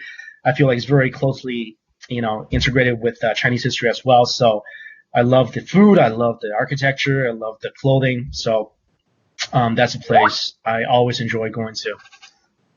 Gotcha. So I'm a New Yorker as well, and my family and I are super, super, super excited for your new restaurant opening. So can you tell our audience a little bit about your new endeavor? Yeah, so I picked a crazy year to try to open restaurants, right? We have 2 ramen spots opening up in New York City, both in Queens, and because I've always loved noodles, and I've wanted to find some partners to work with me to create some really great noodle shops. And so we're really excited. We partnered with a chef in Japan. We're about to create some really interesting noodle recipes, and anything to do with noodles, like I just get really excited about. We also have a restaurant opening up in Houston, a Korean barbecue. I feel like that's the food I eat the most. One is Chinese hot pot. You don't want to open one of those. Competition is crazy. Love Korean barbecue, love ramen, love dumplings. So I really strive in my life to open a noodle place, a barbecue place, a dumpling place. So we're 2/3 of the way there. But very excited about it. Cool, thank you. A viewer asks, what are your food recommendations for the Seattle International District? Oh man, it's a really fun place. I always get, and this is a guilty pleasure, I always go get one of those Korean hot dogs, corn dogs, you know what I mean? Like those things are probably the worst for you. Like they'll sit in your stomach for the next year and a half. But it's still fun to eat, you know? And also I love going to, and I've been to this place only once, but I love their noodles. Mike's Noodle Shop, not because, you know, his name is me, but it's really good wonton noodles. And that's sort of hard to find, like something that's a place where you get both a good noodle and a good soup. It's difficult to find, but that's a place I highly recommend. Also, Fullback Noodles is Fullback. It's not called Fullback Noodles. It's Fullback. Is my favorite pho place in Seattle. So the big rack of ribs. See, Simu, I love Olive Garden too back in the day, but come on, once you start eating at these places, unless it's the unlimited pasta bowl, can't go back. Just to give you guys some background, we have Simu in the back, so stay tuned. He'll be coming on soon. Kevin, Did I just spoil the secret? Gotcha. So speaking of Seattle, a viewer's wondering, what brought you to Seattle? 100% honest, two things. One, I was sick of paying New York taxes, and you guys don't have any. And two, I love rain. But I am very, very disappointed because I only spent the majority of the dry season in Seattle. For those of you who don't know, Seattle doesn't rain for like 3 months out of the year, like never. Throughout the summer, it doesn't rain a drop.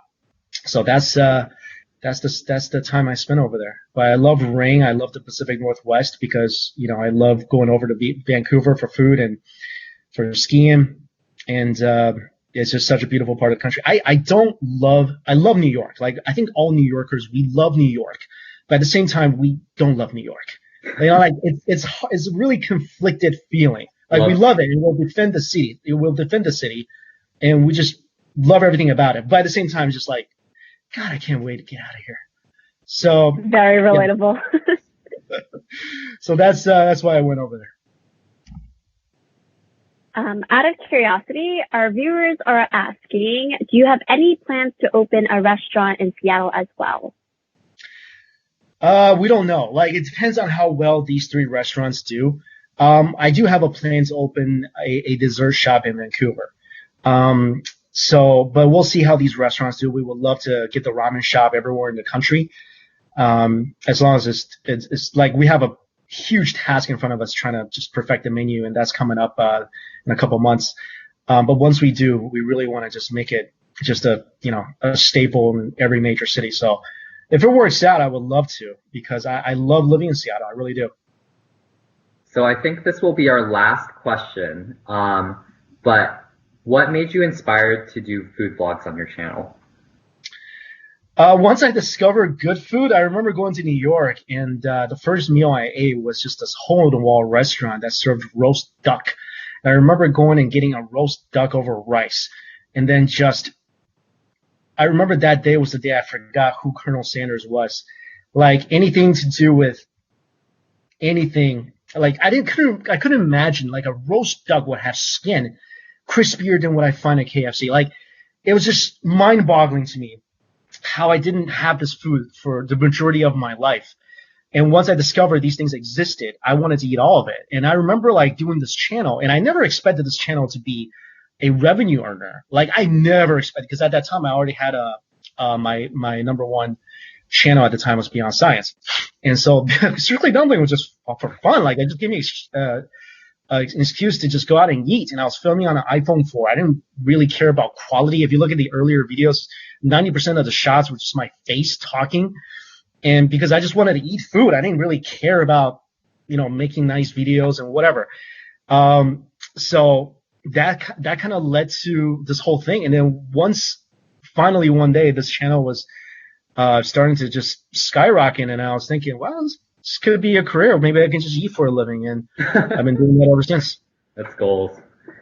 Okay, well, I think that's all the time we have for questions. So thank you so much, Mike, for coming and sharing your story. Well, I appreciate you guys. I appreciate what you're doing. Oh, let me just share one last thing with you guys, Sure. if I can. I remember filming. I remember, like, we were in lockdown for like months, and I remember filming a video, finally just getting enough. Like, we're all very anxious. We're told not to leave our houses, and I was stuck in an apartment for good 3-4 months.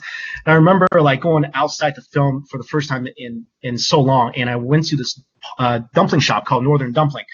And I went there. I didn't really think anything of it. It was closed. The inside was closed. I just got a to-go order. I ate it in my car, and I was like, this is the best dumpling I've had since I left New York. A week later, after the video comes out, I got an email from the owner, and he told me, he wrote an email. He told me, I'm about to have a baby, and we were about to close the restaurant. We're about to shut it down because we can't run the restaurant anymore. It's just not enough money, not enough customers, not enough people knew about us. But because of video, like, we were bombarded. We were selling out every day, and we were able to keep our livelihood and keep our restaurant and our families fine.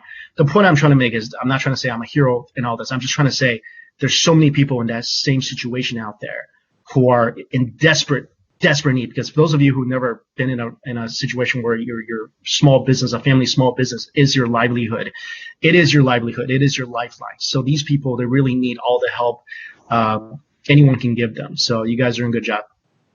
Thank you so much, Mike. Thank you. Yeah, Take care. We'll see you.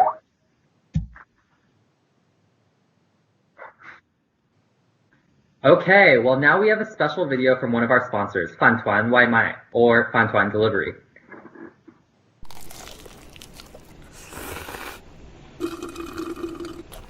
你想吃的都在饭团外卖，海量美食火速送达，超值外卖优惠享不停，肚子饿就用饭团外卖。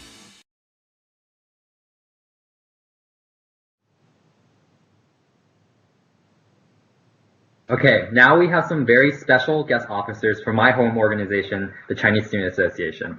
I hear they have some fun trivia and challenges lined up. Please welcome Justin and Mulan.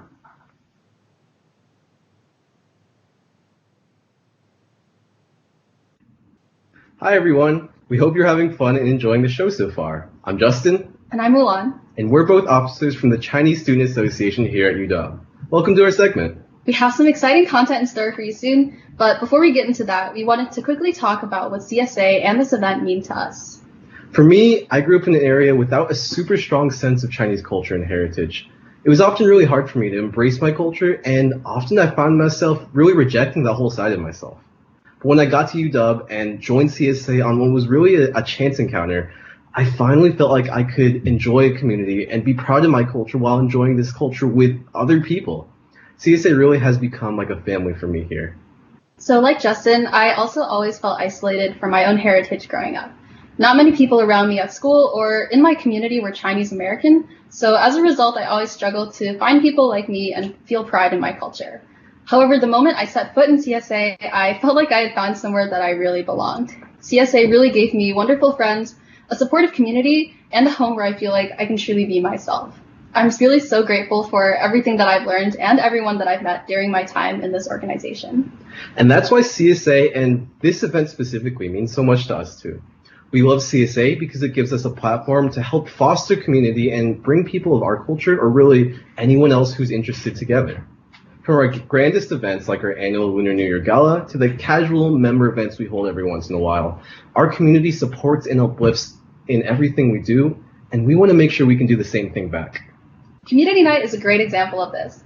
We're so grateful for this opportunity to work with VSA, HKSA, and all of you to help our local businesses in our own Seattle International District. Businesses supported by your donations tonight have been among the most important parts of our CSA community for a long time. So we're really glad for this chance to get to give back to a cause that means so much to us. And now, without further ado, let's have some fun. Luana and I will be competing to answer trivia questions about our own CSA community.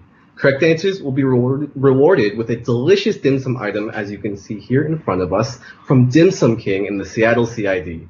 However, answering incorrectly means that you draw from the challenge cup and perform whatever task is presented on the card. Our fellow officer Caroline's going to help us facilitate the game, so let's start. You ready? Yeah. All right, let's do this. All right, let's start with something easy. What two link stops come directly before and after the International District? Oh God, I'm completely blanking out. Okay, I think I know one of them, but I have no clue what the other is. Well, we're gonna have 15 seconds per answer, and Caroline will help us count that down. 5, I got 4, no clue. 3, 2, 1. Okay, I said University Street in Soto. I said Capitol and UW. Does UW count? What? I don't. That's a stop. It's Pioneer Square Station and Stadium Station. We're so bad. Wait, we both got it. We both got it wrong. Okay, so we clearly don't know our community well enough. It's okay. Yeah. So now we have to pick from the challenge cup, and we both have to do this challenge because we both got it wrong. You ready? Yeah. Eat a bite of a boba barbecue pork bun. Oh God. Oh, that's not bad. Okay, it's not terrible. We've taken a barbecue pork bun and we've inserted a bunch of boba pearls in there. We'll see how this goes. Not the bigger half? No, I don't want the bigger half. Okay. Cheers.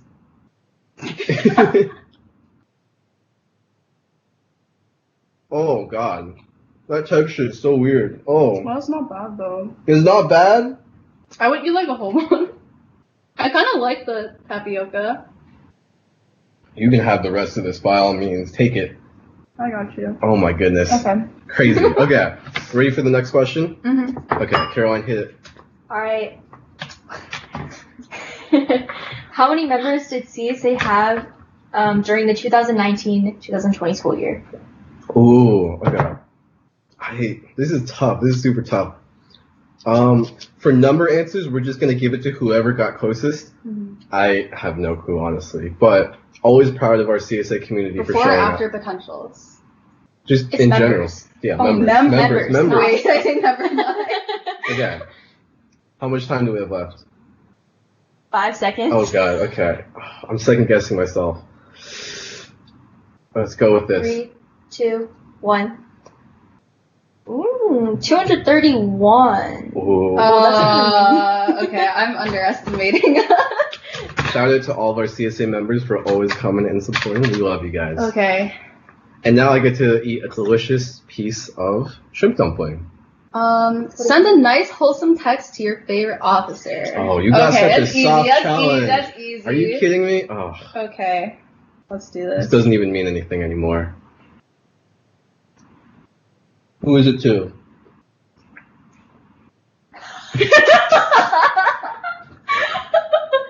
I sent an I love you text to Caroline. Oh, we love our officer and moderator, Caroline. Okay, we gotta keep going. Next question. Alright, how many states/countries are these CSA officers from? Oh, we have so many. Okay, Bonus points if you name. Wait, we can't if you name a few. a few. Oh, Okay. wait, like- Is that like a tiebreaker? Okay. We're not gonna get this right. Mulan and I are both not from Washington, so there's already 3 states right there. I'm gonna. Oh. How much time? 5 seconds? Oh god. Okay. Wait, maybe I'm not gonna that give you a many. little more time. Okay, because we do have to write some Yeah. names down too. I'm gonna abbreviate some of them. Yeah. 2, 5, 4, 3, 2, 1. Okay. Okay, I I said said 8. 10? It's 9. What? Are we both wrong or are we both Wait, right? how Oh, many? tiebreaker. I named 6. I named China, Oregon, Minnesota, Washington, Florida, and California. That's also 6. Oh What are we my. Do gonna- we both win? I think we both Who's from lose. Florida? June. She's from China. But like she grew up. Okay, fine. I'll take the L. Okay, yeah. I'm Move gonna on. eat a salmon. And the punishment I get is drink our mystery blended boba. Uh, We've taken a random boba order, we've put random spices in it from our spice cabinet, and now I'm going to drink it. For a visual, it's not very appealing. Can you get that one instead so we can show the beautiful people at home? It was also his idea to add the spices. Yeah, You there's- kind of did this to yourself. That's true. There's spice in here, random chunks. Delicious. Oh, it's spicy. Oh, it's so spicy. Do I have to finish the whole thing? No. Okay, thank God. We're done with that. Next question. Let's do 2 Alright. more questions. When was CSA founded? I'll give you 10 seconds for this. Okay, 10 seconds. Yeah. Oh, I know CSA has a long tradition, but I have no clue when. 5, 4, 3, 2, 1. 19 Ooh, Mulan was close. What is it? It was around 1966. Oh, okay. Okay. Sorry, Justin. This is painful, guys. Sorry. Okay. Give yourself gold hair streaks. No. Okay. We have here some metallic hairspray, gold colored. Can you be careful of the food? Do you want to do the honors? Yeah. Just. Does it show at all? I don't know if they can see. Okay. Well. We can post the picture later. Yeah, I'll post on the CSA Instagram story later. Okay. Ready for the last one? Yeah. Last question, Caroline. Last one. How much does one order of xiaolongbao from Din Tai Fung cost? Oh, 1 order of shell on Like the the ball. regular one? Mm-hmm. How many is there? There's a lot in those. I think there's like 8. 8? That's so many. And those are like kind of pricey, but they're so good. Okay. I'm gonna lock this in. 3, 2, 1. 11.99, 13.75. Oh, yes. shit. Oh, okay. No. Okay. Last one. I hope you get a terrible one. Post a selfie on the CSA Instagram story with the floppy Pikachu hat. Wear it for the rest of the game. Well, it's kind of too late for the game, but you can wear it for the rest of our segment as we say our goodbyes today. Okay. Sounds good. It's the kind of hat where you can press the things and it flops over. You want to demonstrate? Yeah, I'm fine with this. And I'm going to enjoy a really great Shemai. Alright. Anyways, thank you all for joining. That's been our time. And we'd like to extend a huge thank you to everyone who's been watching or donating throughout the entire stream for your support, as well as to all of our amazing performers who have performed or will continue to perform, who have taken time out of their busy lives to be with us today. We really encourage everyone to keep donating as much as you can so we can keep small businesses in the Seattle CID open for years to come. See everyone later.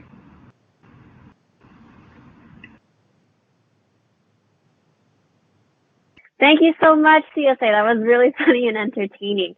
And just a quick update, we have currently raised $1,020. So now our goal is $1,500. Let's break it together, guys. And without further ado, I would like to introduce our very last speaker. This guest is a Chinese-Canadian actor, writer, and he's even done stunts. And he is well known for his performance as Jung Kim on a sitcom Kim's Convenience. When he is not filming, Simu is championing for Asian representation. Now he is set to star as Shang-Chi in the Marvel film Shang-Chi and the Legends of Ten Rings, the franchise's first Asian American superhero. Please welcome Simu Liu.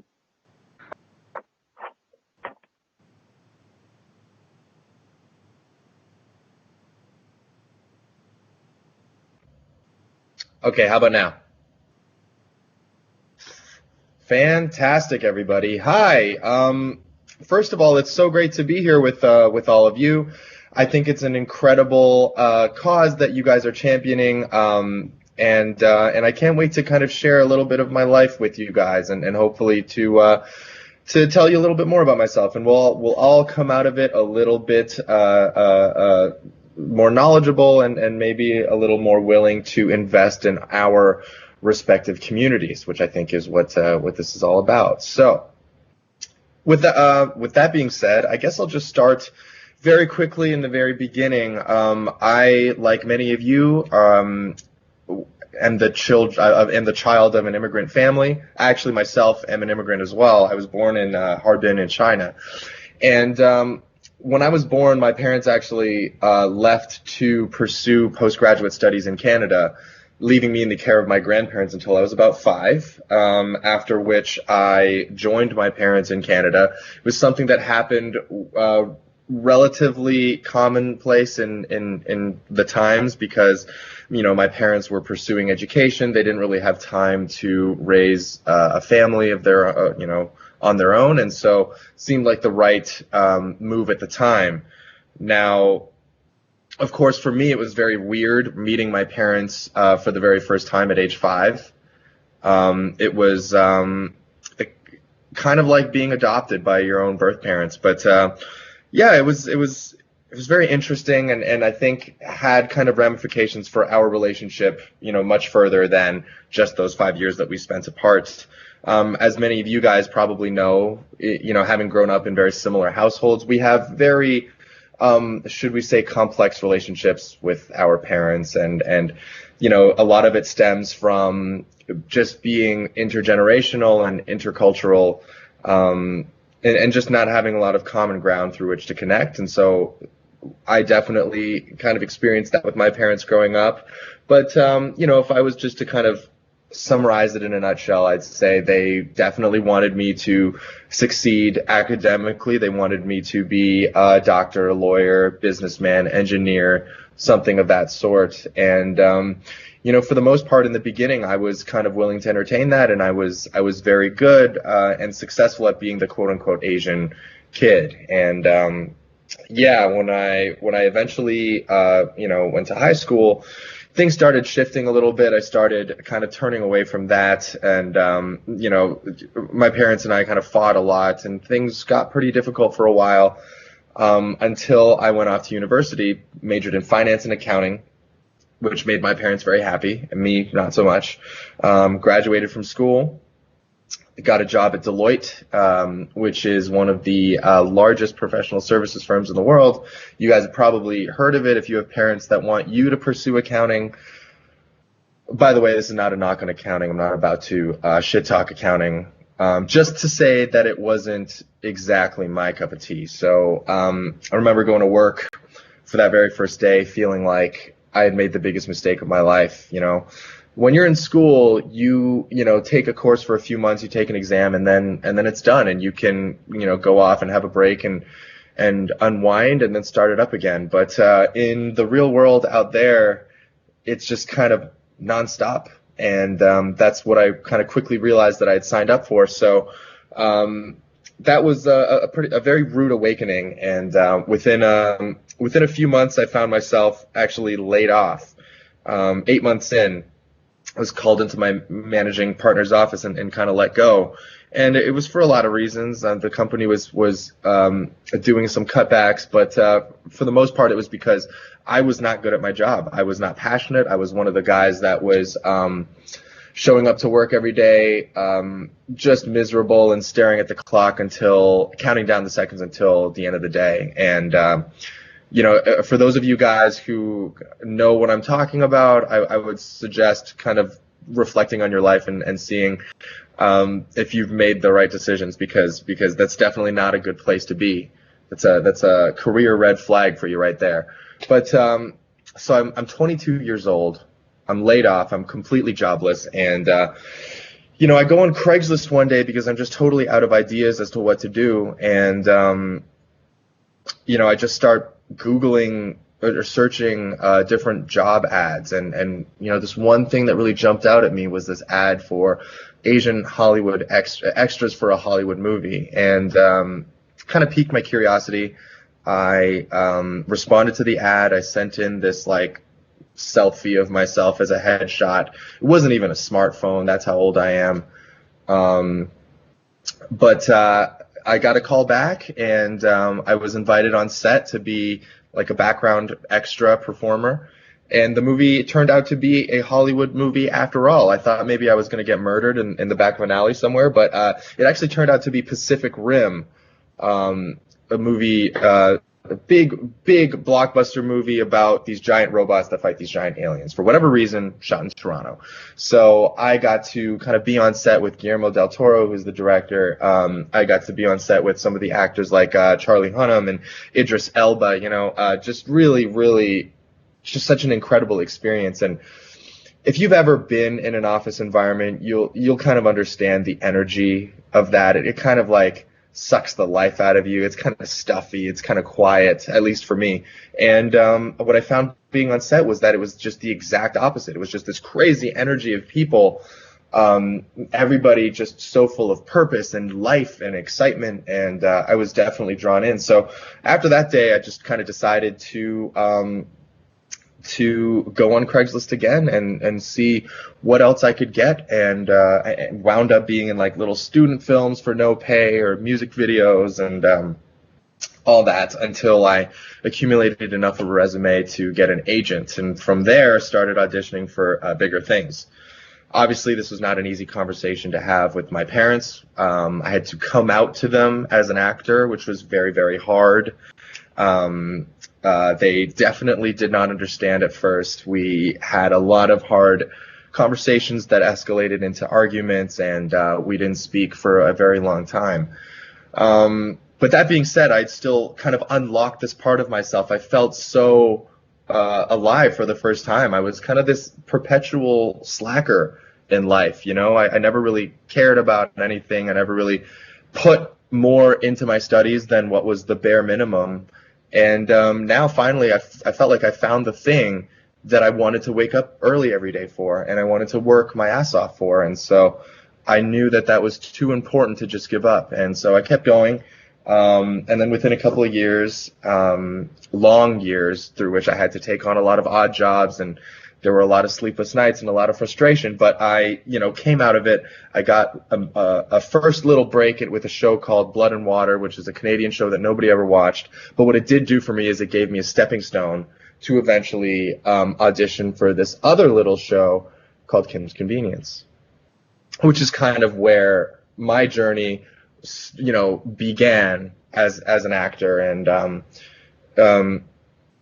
one thing that I realized, working on Kim's Convenience and seeing the way that we were treated by the press, all anybody ever wanted to talk about was not Kim's Convenience, but the fact that we were the first Asian-led show in Canadian history. And so, it was an interesting feeling at first. We didn't really know how to answer those questions. None of us had ever really been put in that position before. And, certainly we didn't really fancy ourselves political figures. We didn't really fancy ourselves people who could speak on those things. We were actors. We were entertainers. We trained to be, just people who could bring a character to life, and that was kind of it. But what we realized as time went on was that we were a part of a movement that was greater than ourselves. And like it or not, we were kind of thrust into a crossroads where we had to become representatives of our community. And I think we've all kind of handled that situation differently. But for me, I knew that I wanted to tap into what that meant, because it was always something, that was very interesting that I always thought about a lot with myself, which is, Simu, MCs are on standby for when you're done to do Q&A. Okay, cool. Let me know if I'm rambling. But it was something that I always thought about a lot, because I've always had a very, interesting and complex relationship with my own Asianness. Right. At times I've been very proud to be Asian, and at other times I've been kind of ashamed. And I always kind of wondered why that was. Right. And what I kept coming back to was that we, have never organized politically in the ways that we have now. So, when you look back on the way our parents raised us, at least for me, it was kind of to keep our head down, to not cause too much of a ruckus. Don't rock the boat. Let's just, be nice little people that keep our head down and just kind of do our own thing.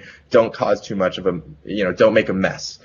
And don't stand up too tall and be too outspoken. So I feel like that's kind of been ingrained in us from a young age.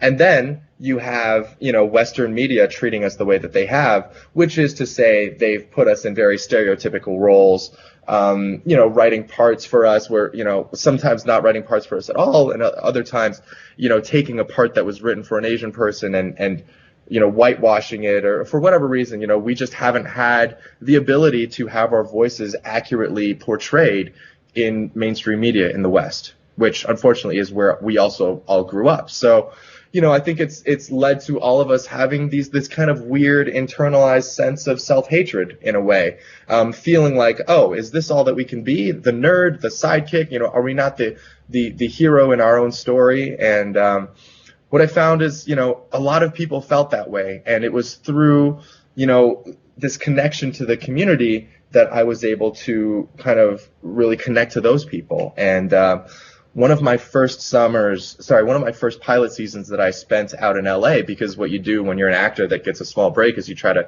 then make it in LA, is I met with, a lot of the people that you guys are very familiar with. So the Wong Fus and the Fung brothers and all these Asian American YouTubers who had basically created space for themselves where there was none before. And they saw a system that wasn't conducive to their success, but they were like, screw it, I'm going to make my own system. And I talked to them about their feelings about community, and I realized that it was a fully functioning ecosystem of people that supported one another and had, very strong connections to their fan base. And I thought, isn't that such an incredible thing? You have people who, are able to reach their audience and are able to, inspire Asian youth and to get them to really think about their identity and to really be in a place where they're comfortable and proud of who they are. So that's kind of the biggest gift that community has given me. It's something that I, 100% embrace now.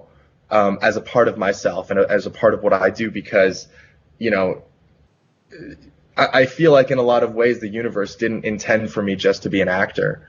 You know, I feel like I'm put in this position because I have a greater message that I can impart, and I have a greater impact that I can make. And it truly gives me a lot of pride and a lot of happiness and to be able to do that. So that's kind of been my experience. Again, in a very quick kind of nutshell. I would love to hear any sort of questions that you guys have. Please, no questions about Shang-Chi story elements. I obviously can't answer those unless you want a team of highly trained Marvel snipers to break into my house and kill me. Other than that, though, I'm happy to entertain your questions.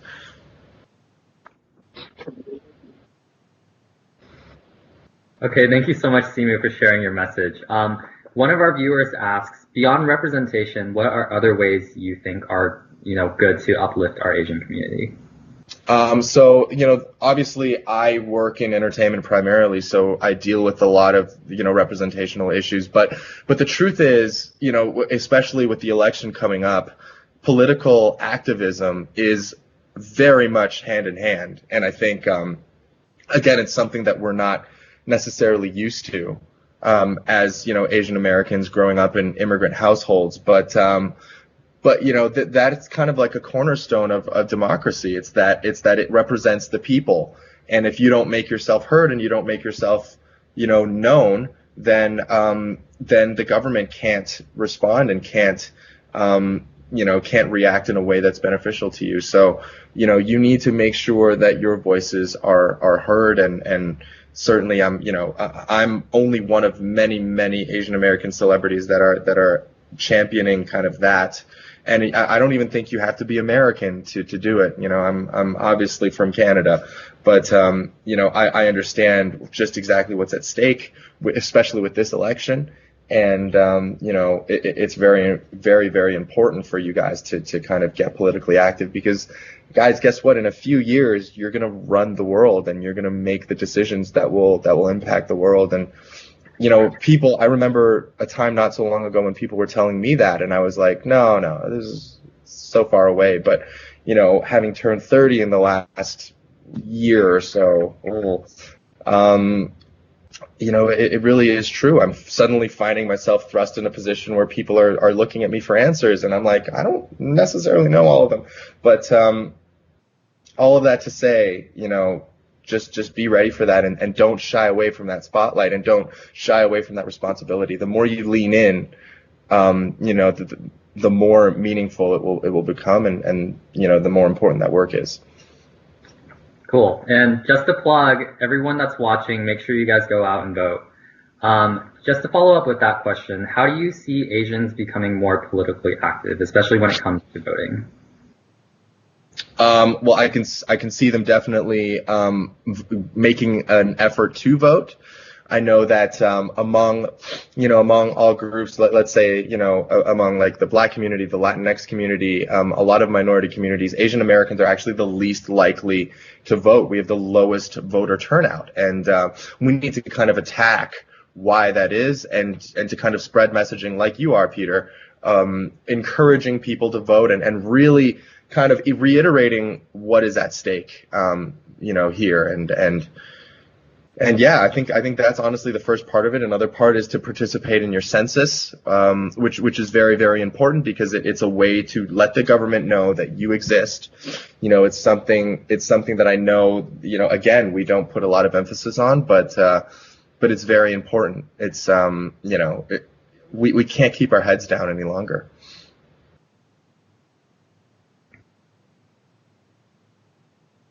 Yeah, thank you for sharing that. We have a viewer interested in what are some challenges you've experienced as an Asian man in the acting industry?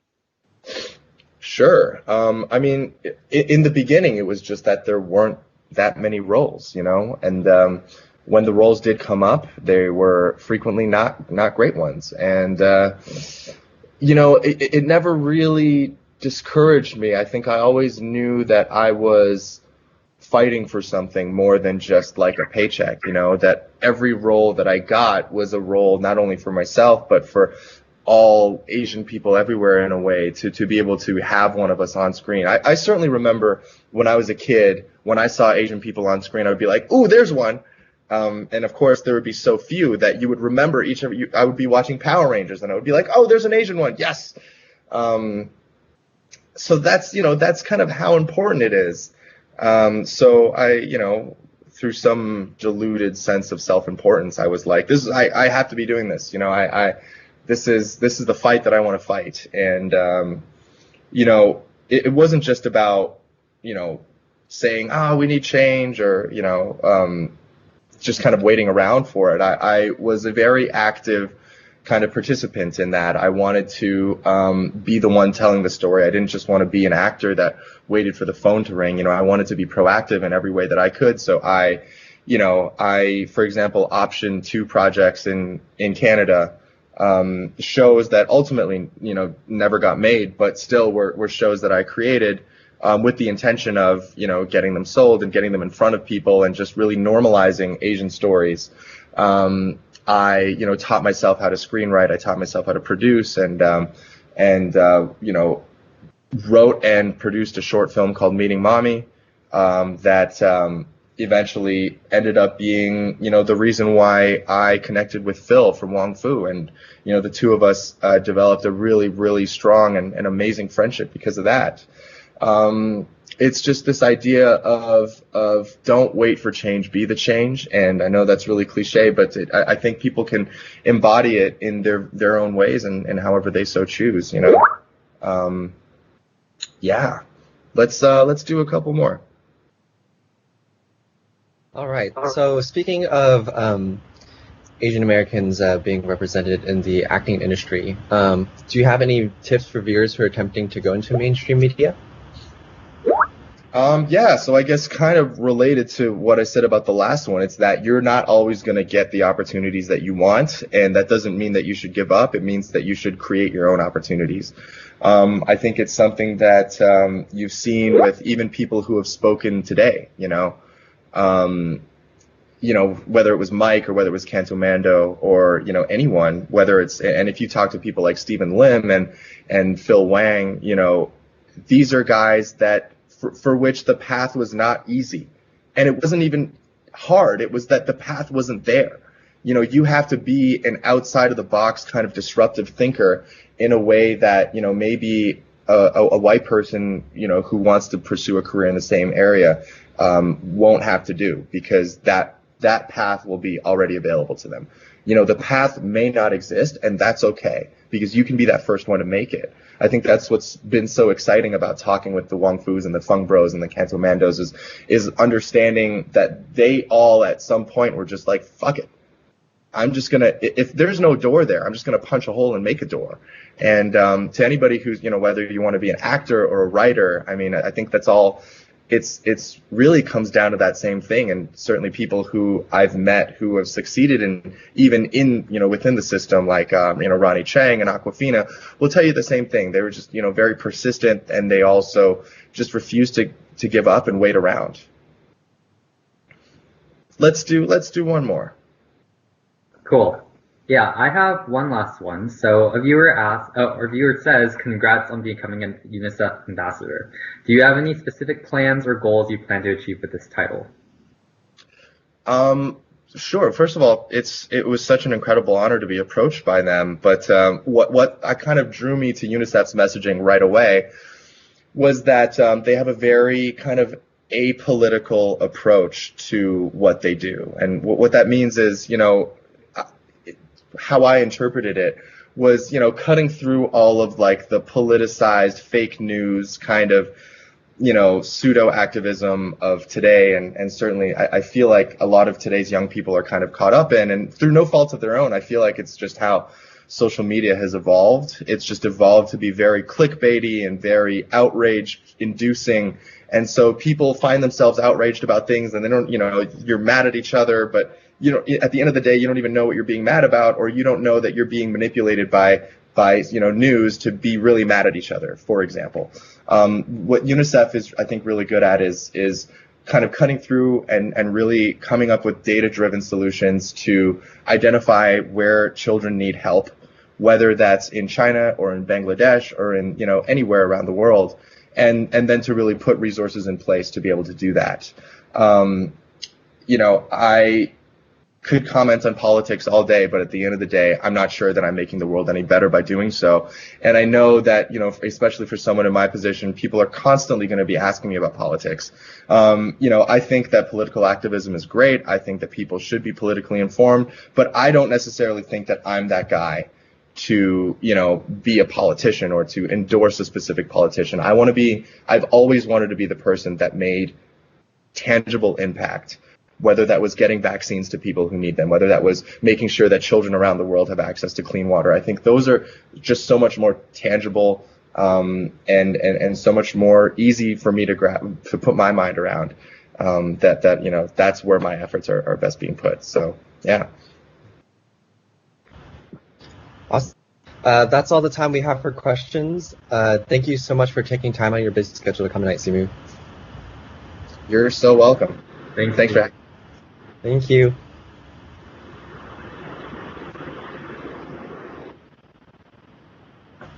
All right. We would like to extend a huge thanks to all influencers and also you, the viewers. Throughout the night, we have learned that community means different things for different people. However, what matters most is what community means to you. Understanding that reason is what drives us to support each other and ultimately brings us together as a community. Moving forward, I ask you to think about what the word community means to you. Thank you, everyone, for uniting for a common cause to help our communities. We must remember that we are all one family, and family has to support one another, especially during times of darkness.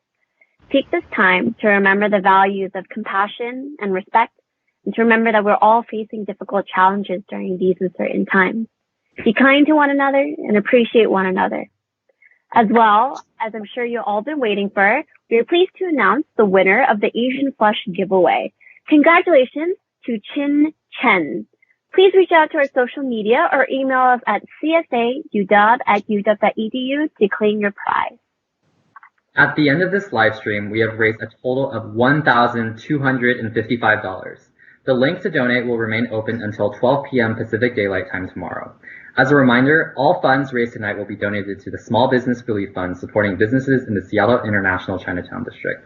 I want to give a very special shout out to Audrey Chen from CSA, Joanna Fung and Selena Din from VSA, Ray Fung and Caitlin Young from HKSA, and all the other coordinators for tonight's events. I know they've been working overtime to pull off this event. We've never done something like this before. I also want to give a very special shout out to Aaron Wang, a CSA officer and the person running all the tech in the background. This event would not be possible without all of these individuals' hard work. And also to you guys, Kevin and Ray, for helping out. A huge thank you to you, the viewer. Thank you so much for spending the night with us. We hope that you are inspired by our speakers' messages and helps support the Seattle Chinatown International District community. We hope to see you again online and eventually in person soon. Bye. Bye. Bye. Have a great night, everyone. Have a great night.